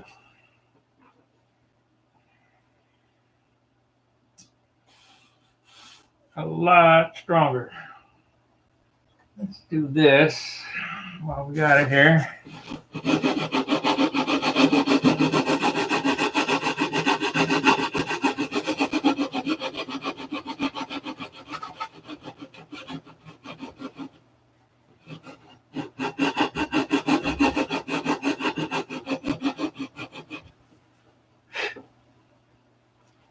Pretty good, pretty good.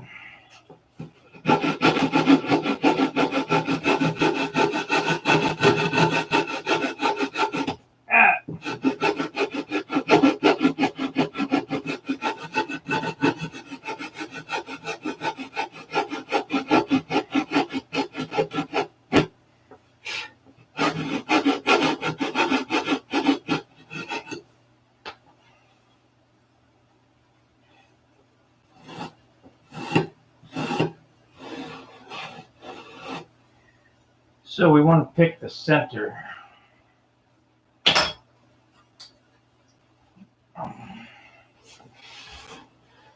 Center of this is right there.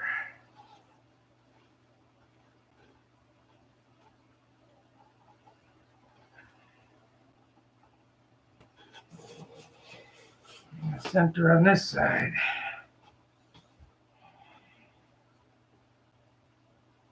I've got an airfoil down to this center line so that these pieces here look like they're molded right into the stab. Hard to do. I'll probably get them roughed in. I'll put some Z-Epoxy on here and here so that it all becomes hard, and then finish it out and then put a little super fill on it, whatever it takes. You know, I forgot to glue this down.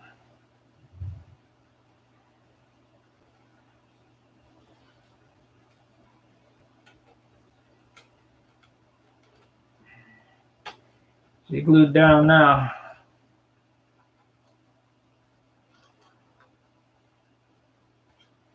Damn.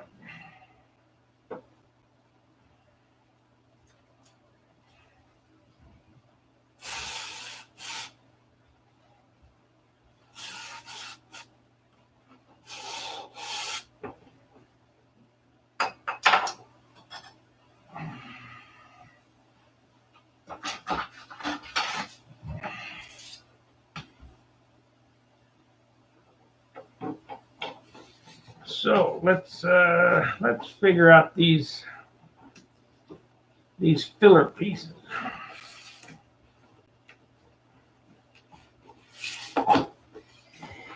So I need, how much fill there? I need at least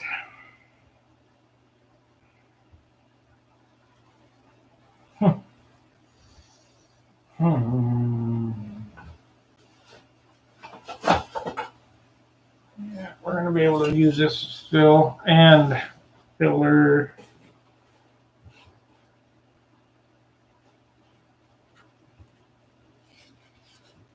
So might as well.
So what I'm doing here is I'm adding to the flap or to the elevator. Then we're going to take it away. These details that I'm doing here are about the hardest thing on the model. And make look right.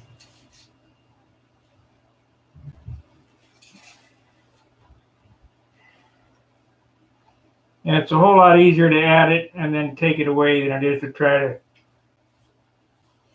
add it in one spot. And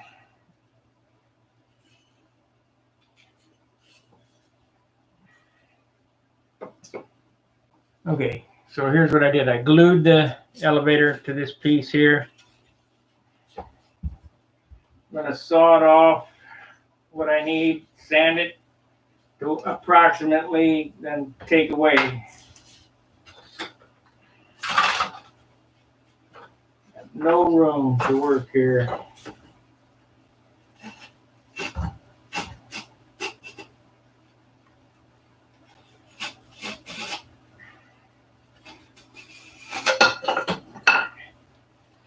Okay.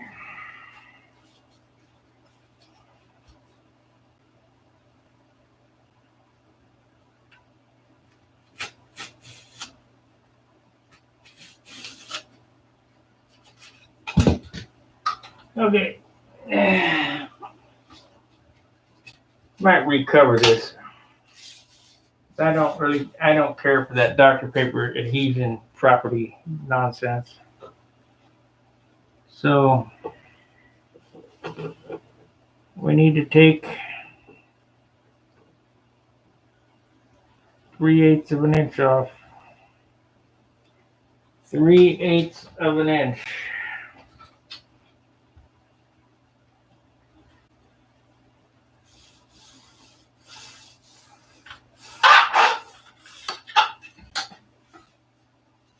Sand this straight.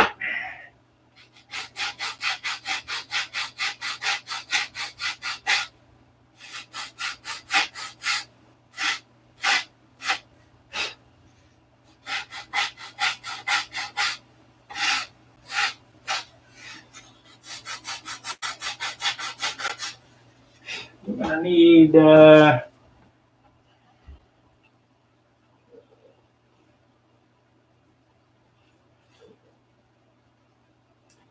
needs 1/8 of an inch more angle.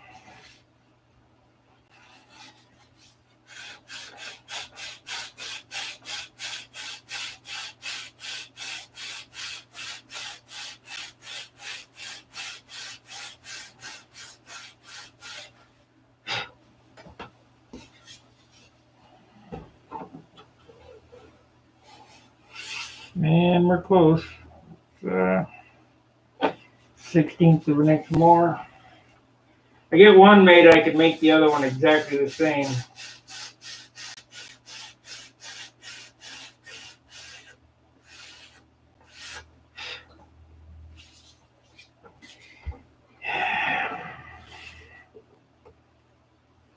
Okay, that'll work.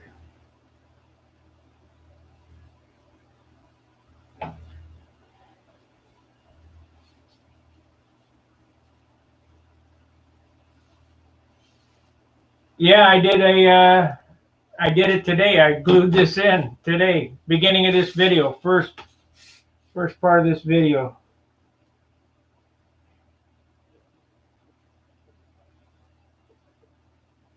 Okay, I need to get that groove cut.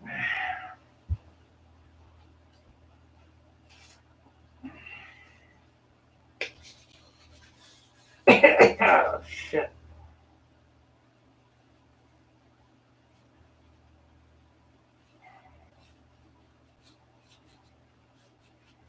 Yep, sure did.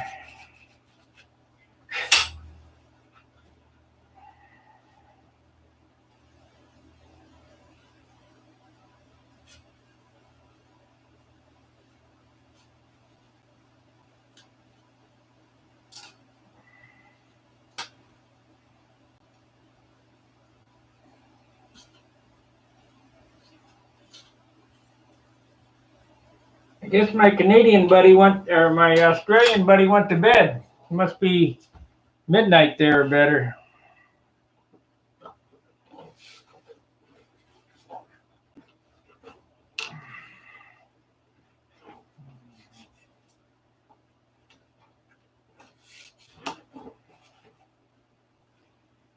Okay, we got that. It's close. It's not perfect, but it's close.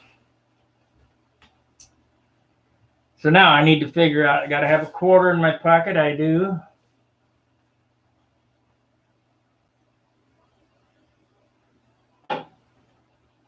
We're going to put that there like so. I've used a quarter for a lot of things on my airplane.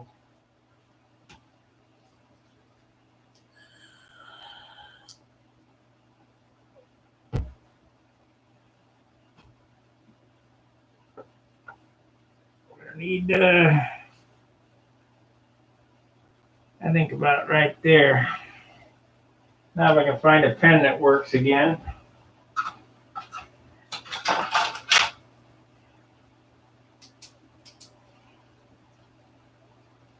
There we go.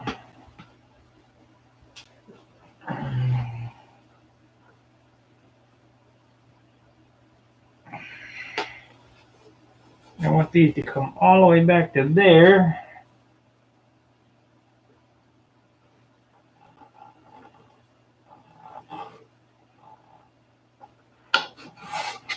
Now we need my little ruler.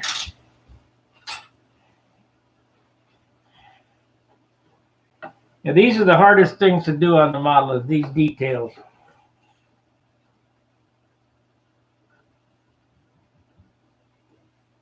But that's what makes it.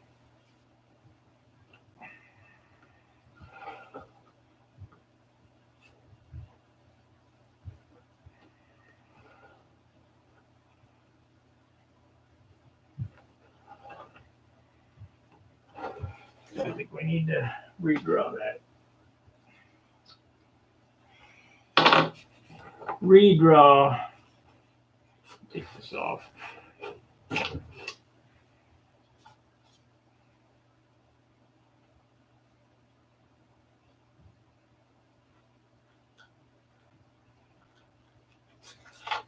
Okay, there's the beginning of the fillet.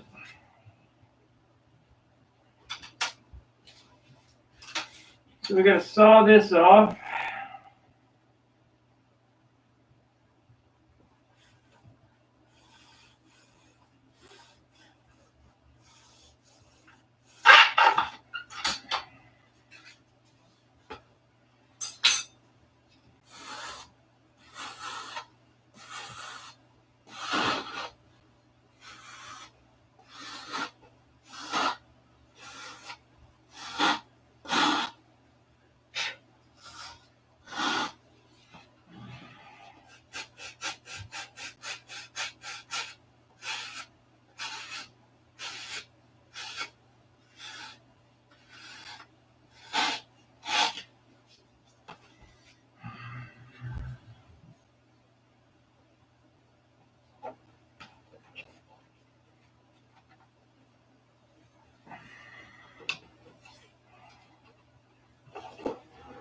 Okay. Now I know that doesn't make a whole lot of sense right now, but it will when I cut this next piece.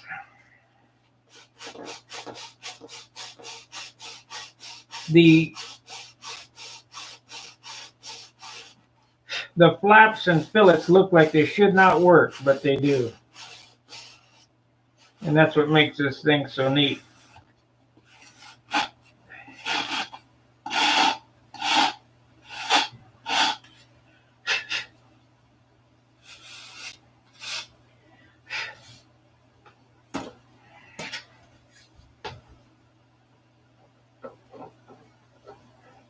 I think I'm going to cut that other piece off, glue it on that other flap before I start cutting up fillet material, in case I got to use something different.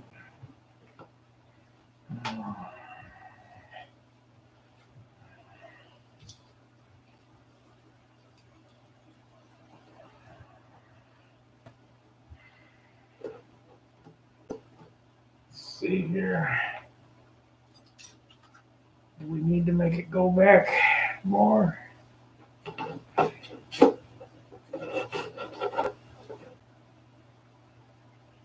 Nope. That's where it's supposed to be.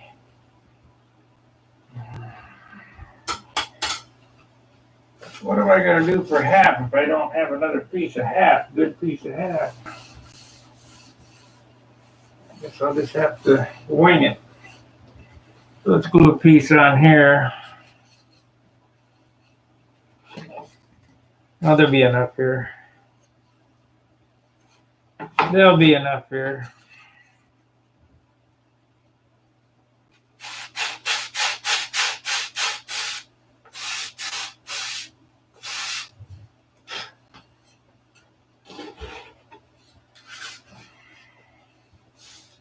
Just barely.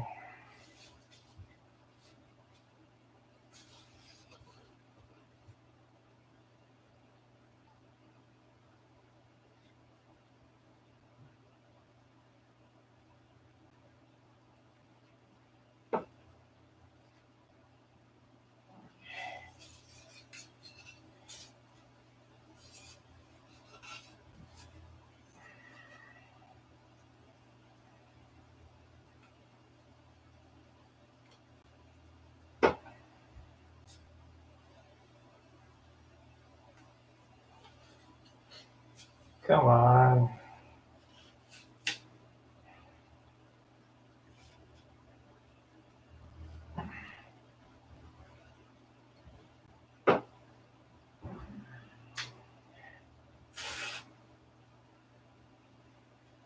Okay. I'm going to cut this off.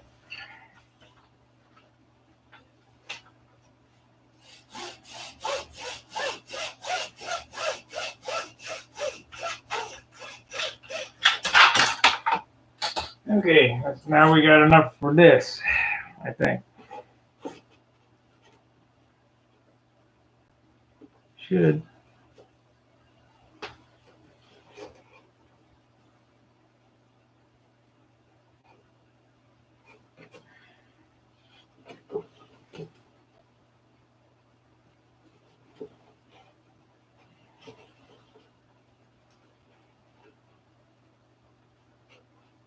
That ain't gonna work. I gotta the right angle.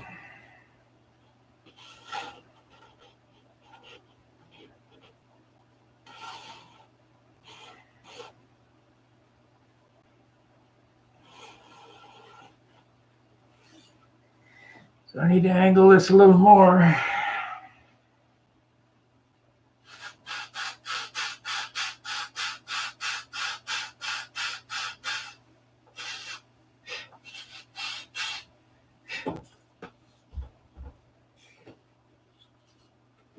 Let's do this.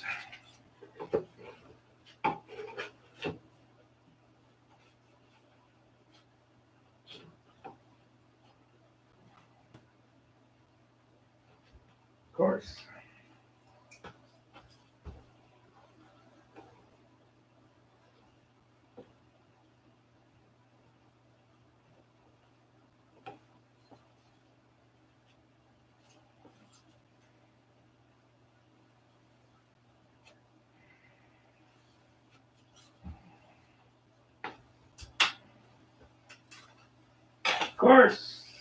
Of course it don't fit. Why would it fit? Why would things be easy?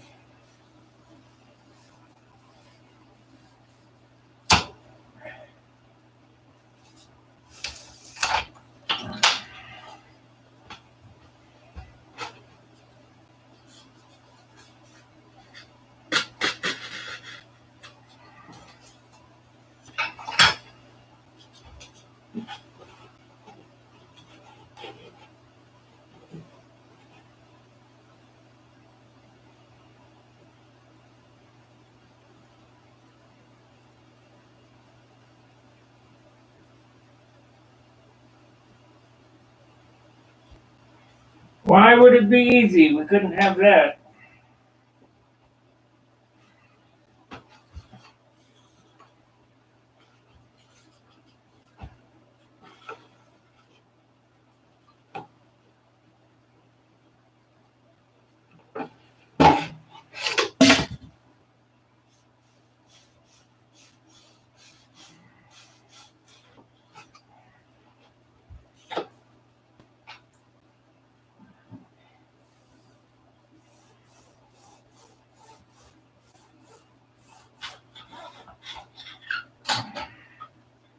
Complicated doodads is what I got here. Still not enough. What the heck's going on here?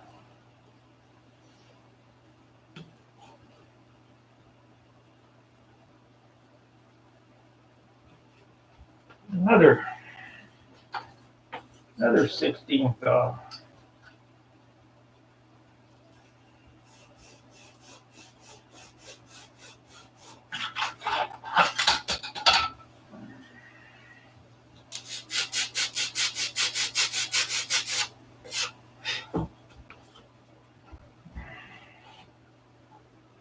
Almost.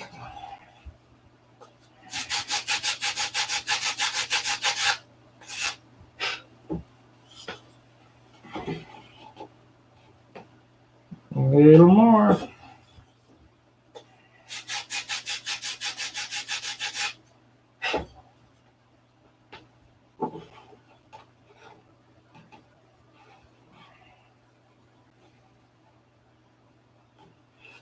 A little more.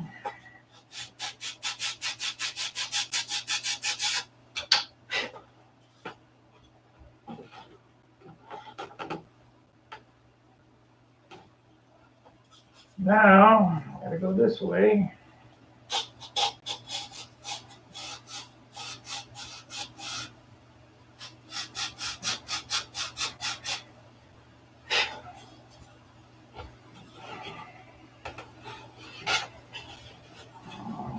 So,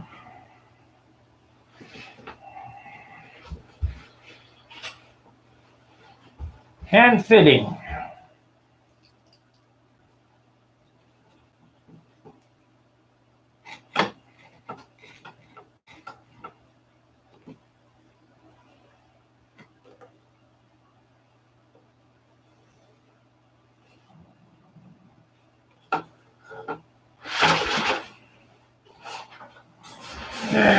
Almost.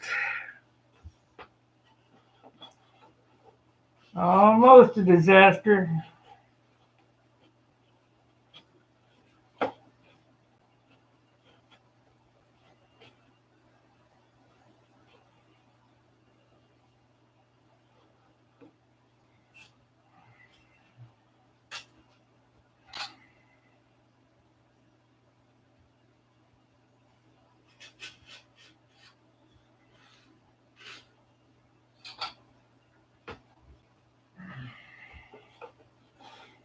That would have been the end of the day right there if that would have fell off there. I'd have been pissed off. Woo-wee.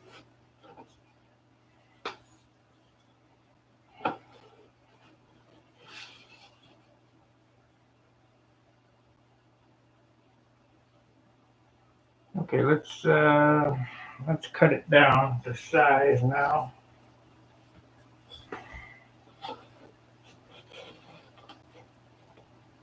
We know that's there, so we need to cut it to about right here.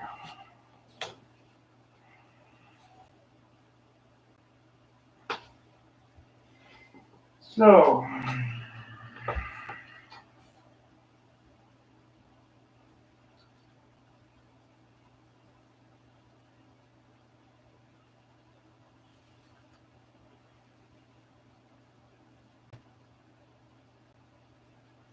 hand-fitted fillets.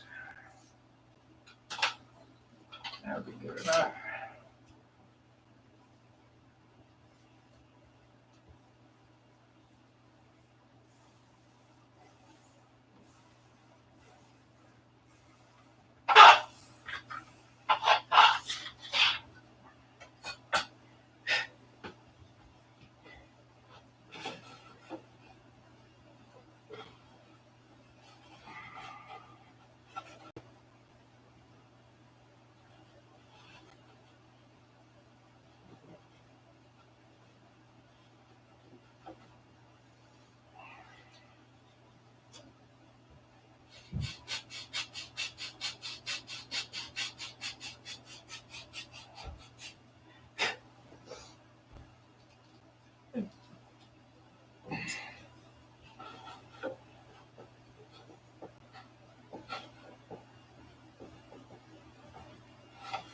Gotta go. Yeah, gotta go at least that much.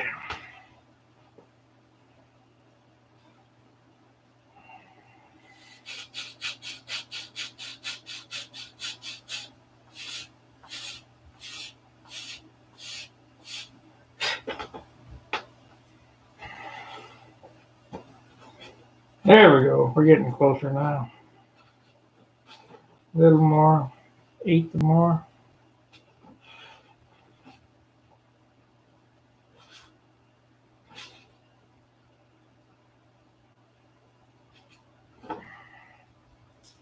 Oh, don't break it.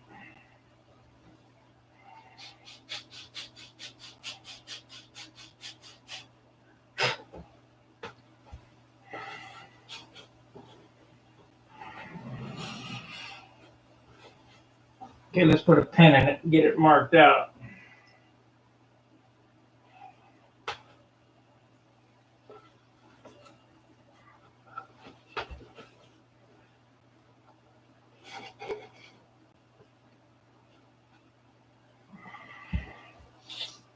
Yeah.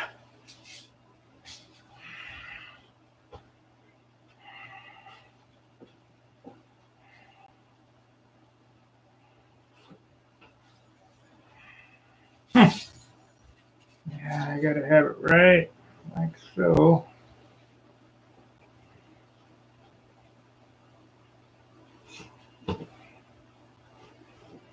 Okay, that'll work. If I get it marked.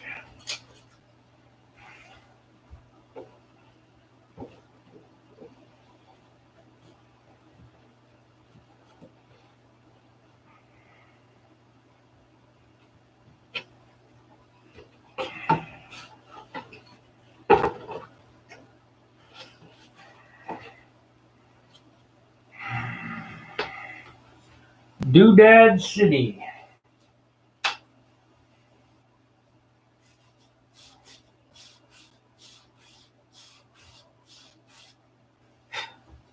So I know I used a quarter.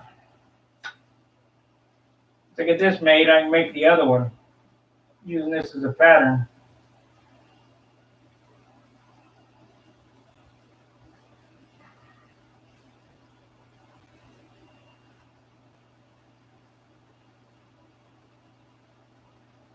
So where'd the knife go? There it is.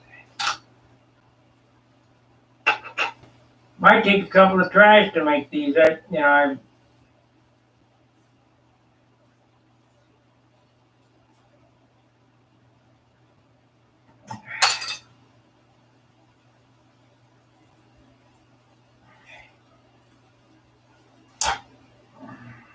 takes what it takes.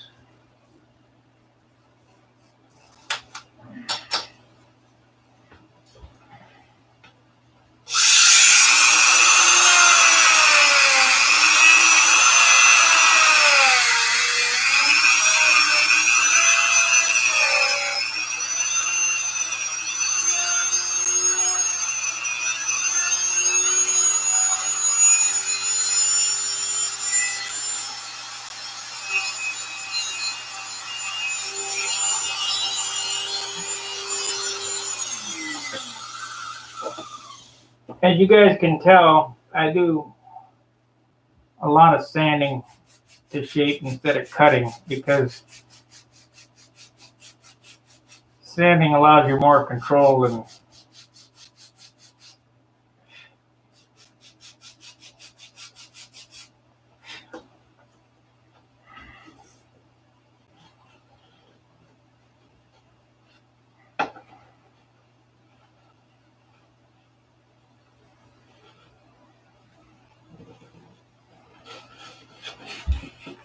see how that.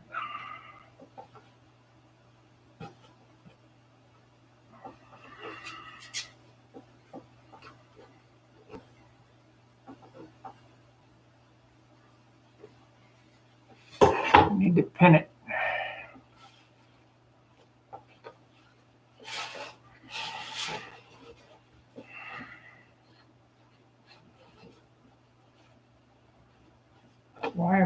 Why is that thing crooked? I have to think about that. A lot of times when I say I got to think about that, I will sit on the couch and think for an hour on how I can get it to work.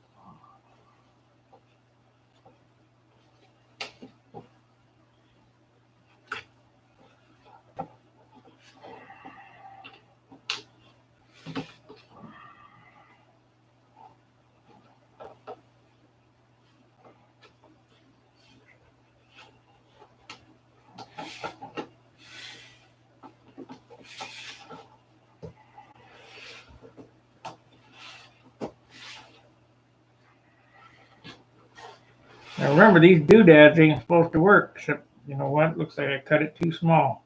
Unless I can get it in there. Maybe not. Need to move this up.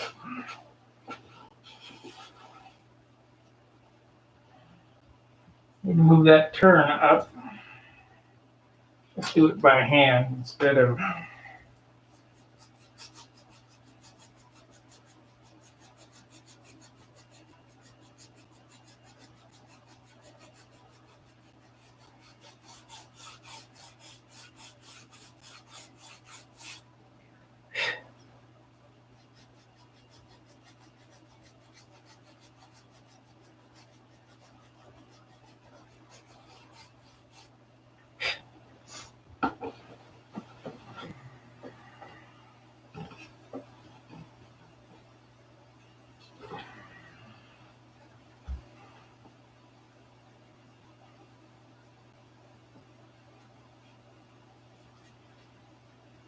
Okay.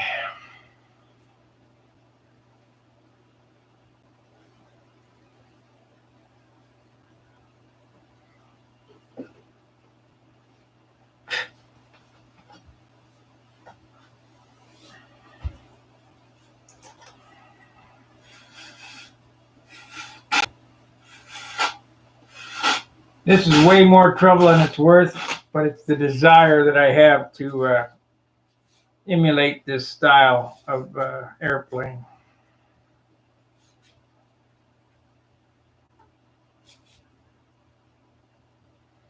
So we need it to go here. We're going to have to move that forward.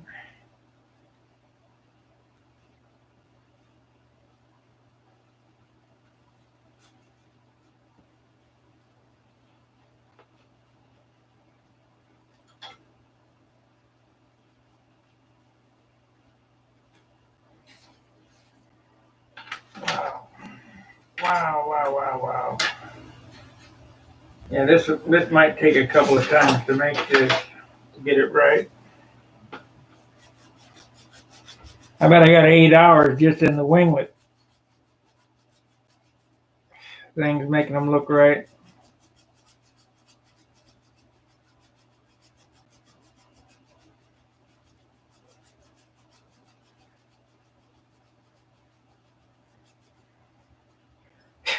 Just because you got it, and if they're done poorly, it'd be better not to have it.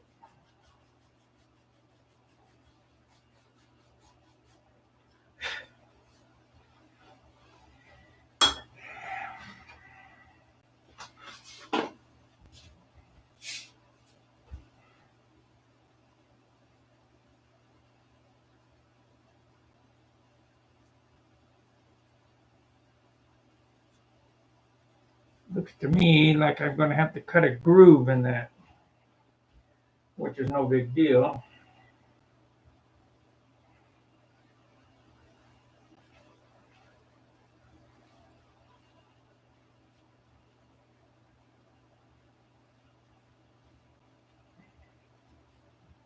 Just cut a groove in. The only problem is it might break off.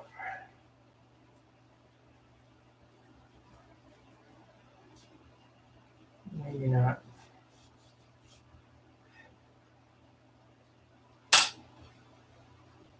Maybe not.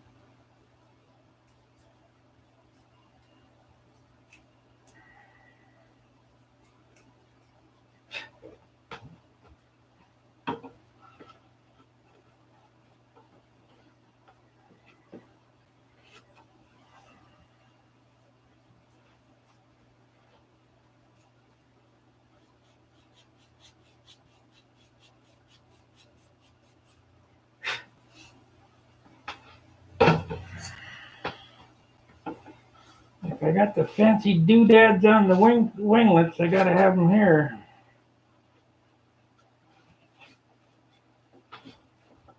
Stick pin, where are you?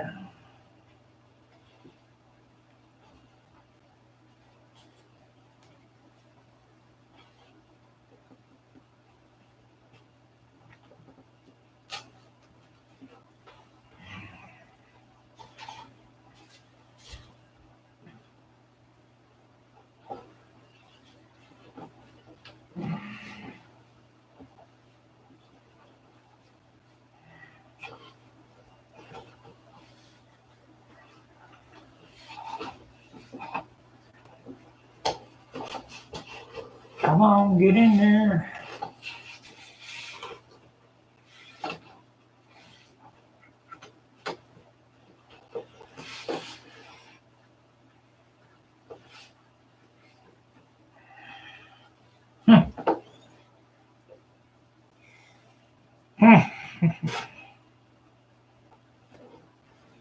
Needs more angle. I think I'm gonna have to put that other one on so it centers it up. I think that's where it goes. Looks like I might have to make these again.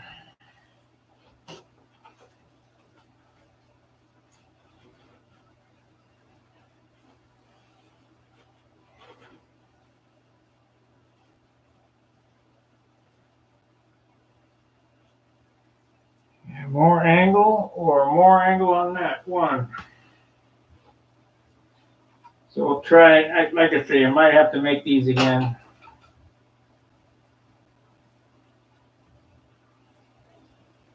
Might take me 100 tries. What the hell happened to it? There it is.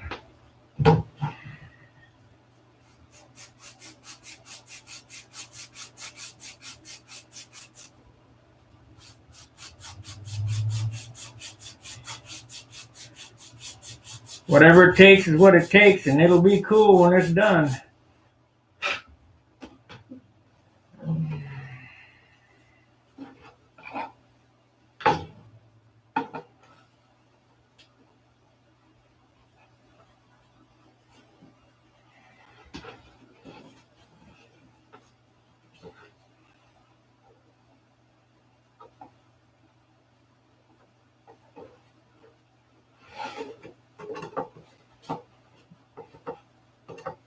Yeah, see, it's I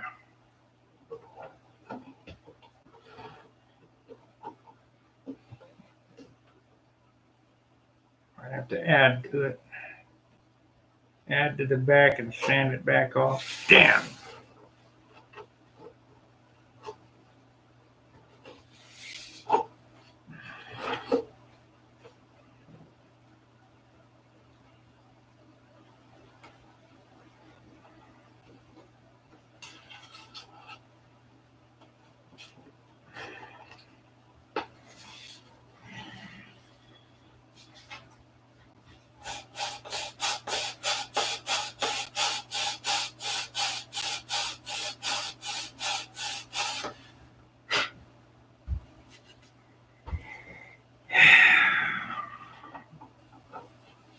And we're going to go 3 hours on this one, so another 15 minutes, and then we'll call it a day.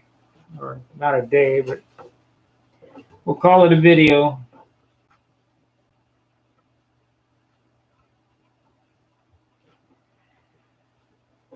I'm going to need to do what here?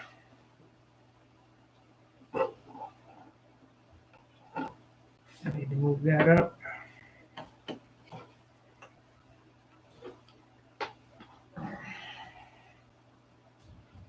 I get the first one made. It's easy sailing from there. Just duplicate it on the other side.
This way.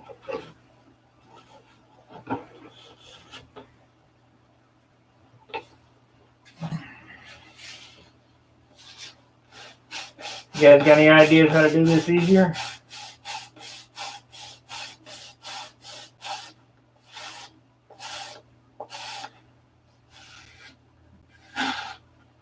I'm open for that. Easy is good.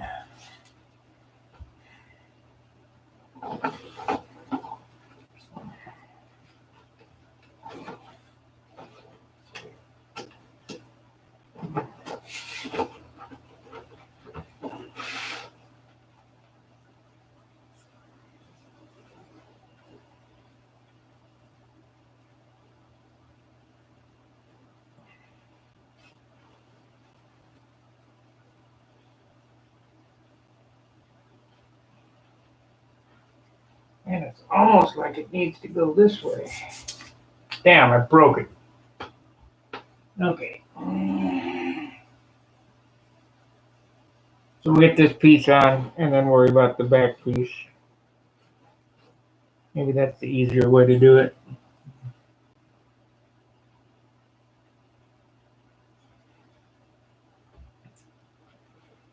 Yeah, 16 hours different. What?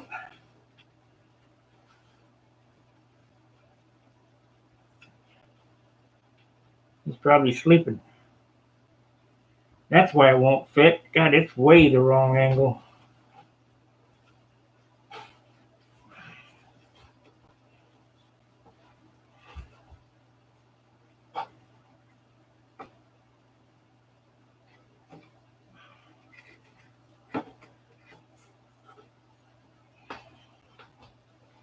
It's a way the wrong angle. Yeah, I think what's going to happen is when I go over the hobby shop, I'm going to have to pick up the best piece of 1/2 inch they have over there. I'll probably be remaking these several times.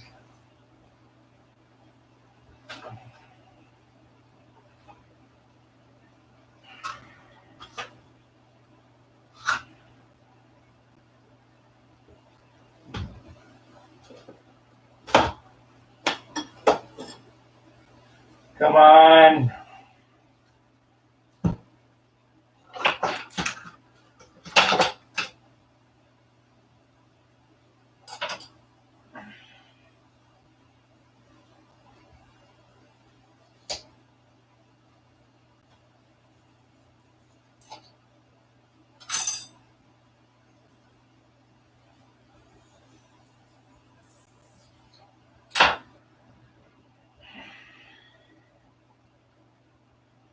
The block is gone.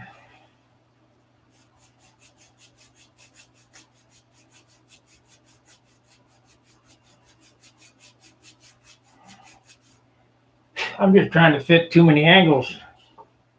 That's what the deal is.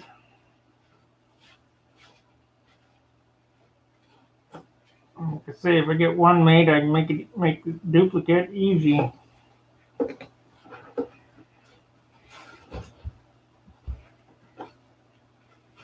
That's too much gap. So if I add a 1/16 to the back of that, crap.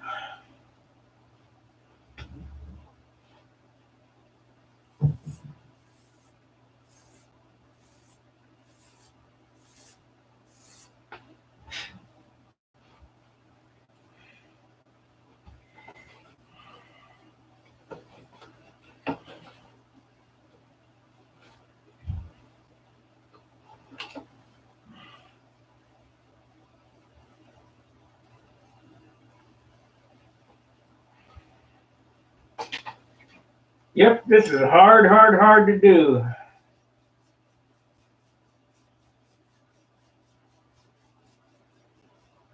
Man, is it cool. So I need a piece of 1/16 on the back of this. About 3/32. That'll make it tight. So we'll go there. Glue it on.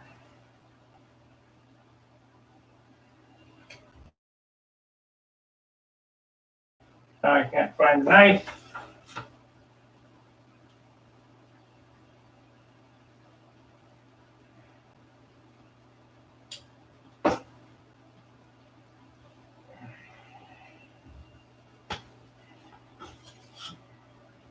Okay. Use this by hand. Let's sand it straight. Oops, I got a blade holder here.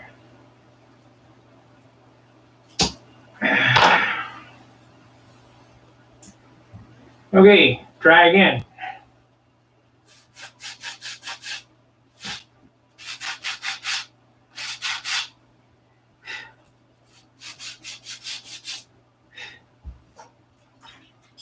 Try again.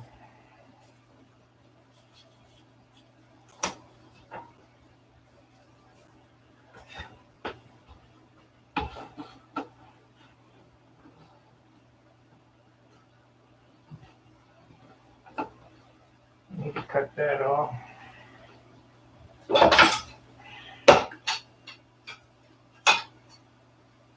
cut that off straight. We'll just make another piece for it.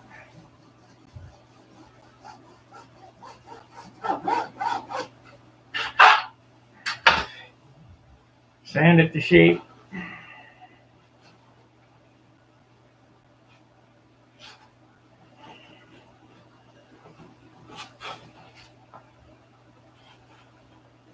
Get the piece that goes back here, but I'm starting to get aggravated. Either that or I'm getting tired.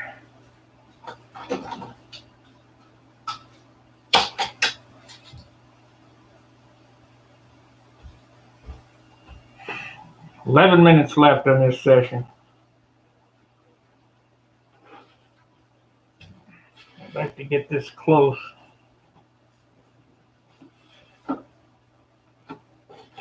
I'd like to get it close so I know that I was going in the right direction.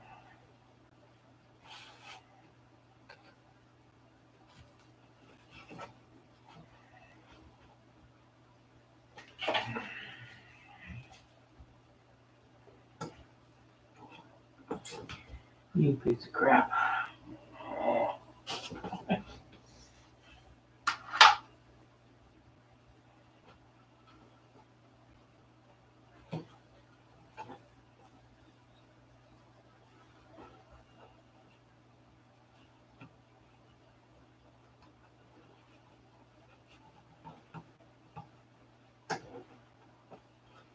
Ain't coming off there now.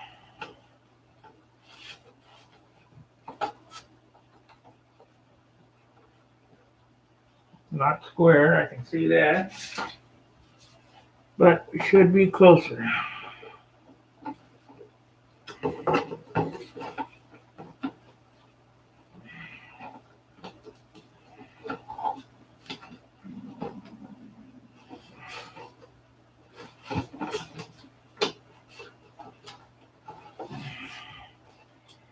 Yay! We're getting in there, honing in.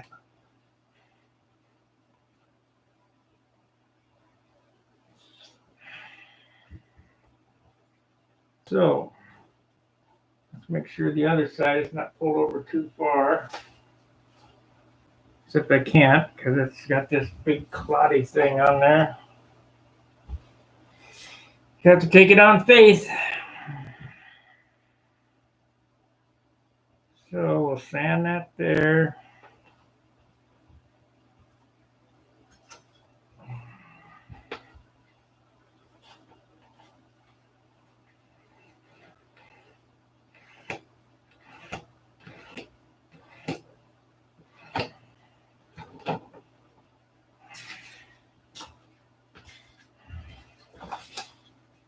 Yeah, how many guys that go through this rigmarole?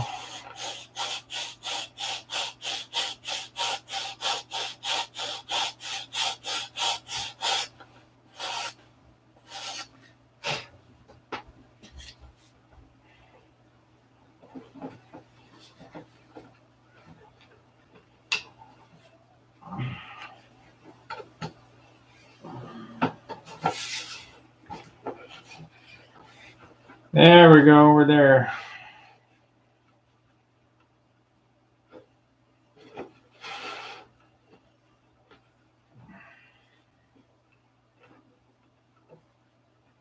We're there. So now I can make a back piece and glue to it and get it sanded straight and then duplicate it.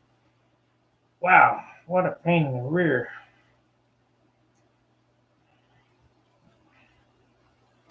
Let me see where we are. As far as level goes, level is about right there. Go up.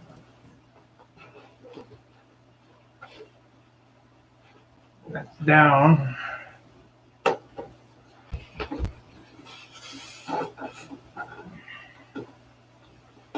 I don't know. Boy.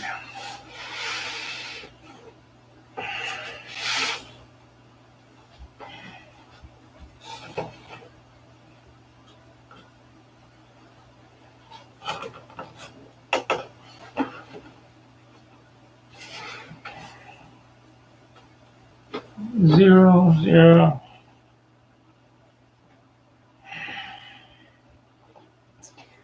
Like I say, it took a lot of rigmarole to get it there, but it's workable now where I have the right angles, the right gap. So what I'll do here is I'll glue another piece on the back of this stepped over so that this line continues all the way back here.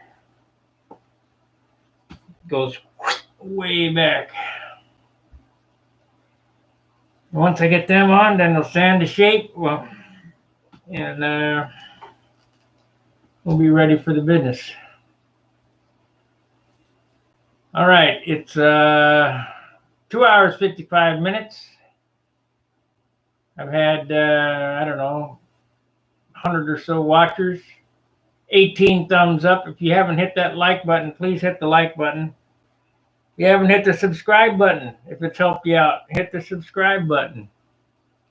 If you like what I do here, hit the subscribe button.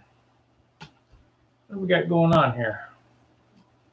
The goofiest thing going. Can't, oh, that's right. This ball here turns like that. There we go. All right.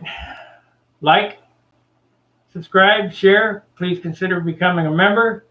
You go to Teespring and look at Stunt Hanger. We got a couple new shirts up. I haven't got around to doing more shirts. I'm trying to get airplanes done.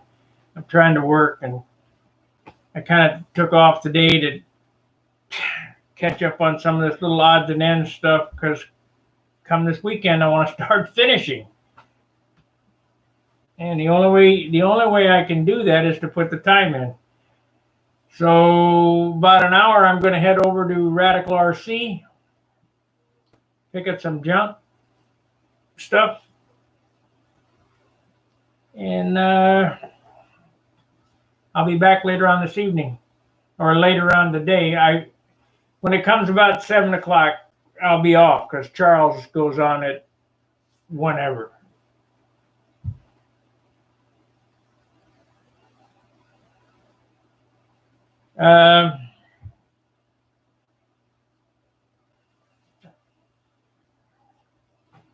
You know, stay tuned for more updates on this airplane. This airplane is kind of built entirely online. We did do an hour a day, but I hear when I'm getting close to the end, I'm starting to pick up the pace so we can make it to the Nats with it. Let's put it this way. I'll have 4 airplanes for the Nats. I will fly the best flying one at the Nats. Not the best looking one. This is one I'd like to fly because it's really stylish. But if the Tucker flies better, or I might even have to go back to the old shoe. You just don't know. I know this one doesn't fly that great because I didn't do well. I think 21st or 22nd at the Nats with that one there. I wasn't impressed. But we'll get her done. Like, subscribe, share, and we'll see you later on this afternoon. Fair winds, tight lines. See ya. If I can find my mice. Let me do this and end the stream. See ya.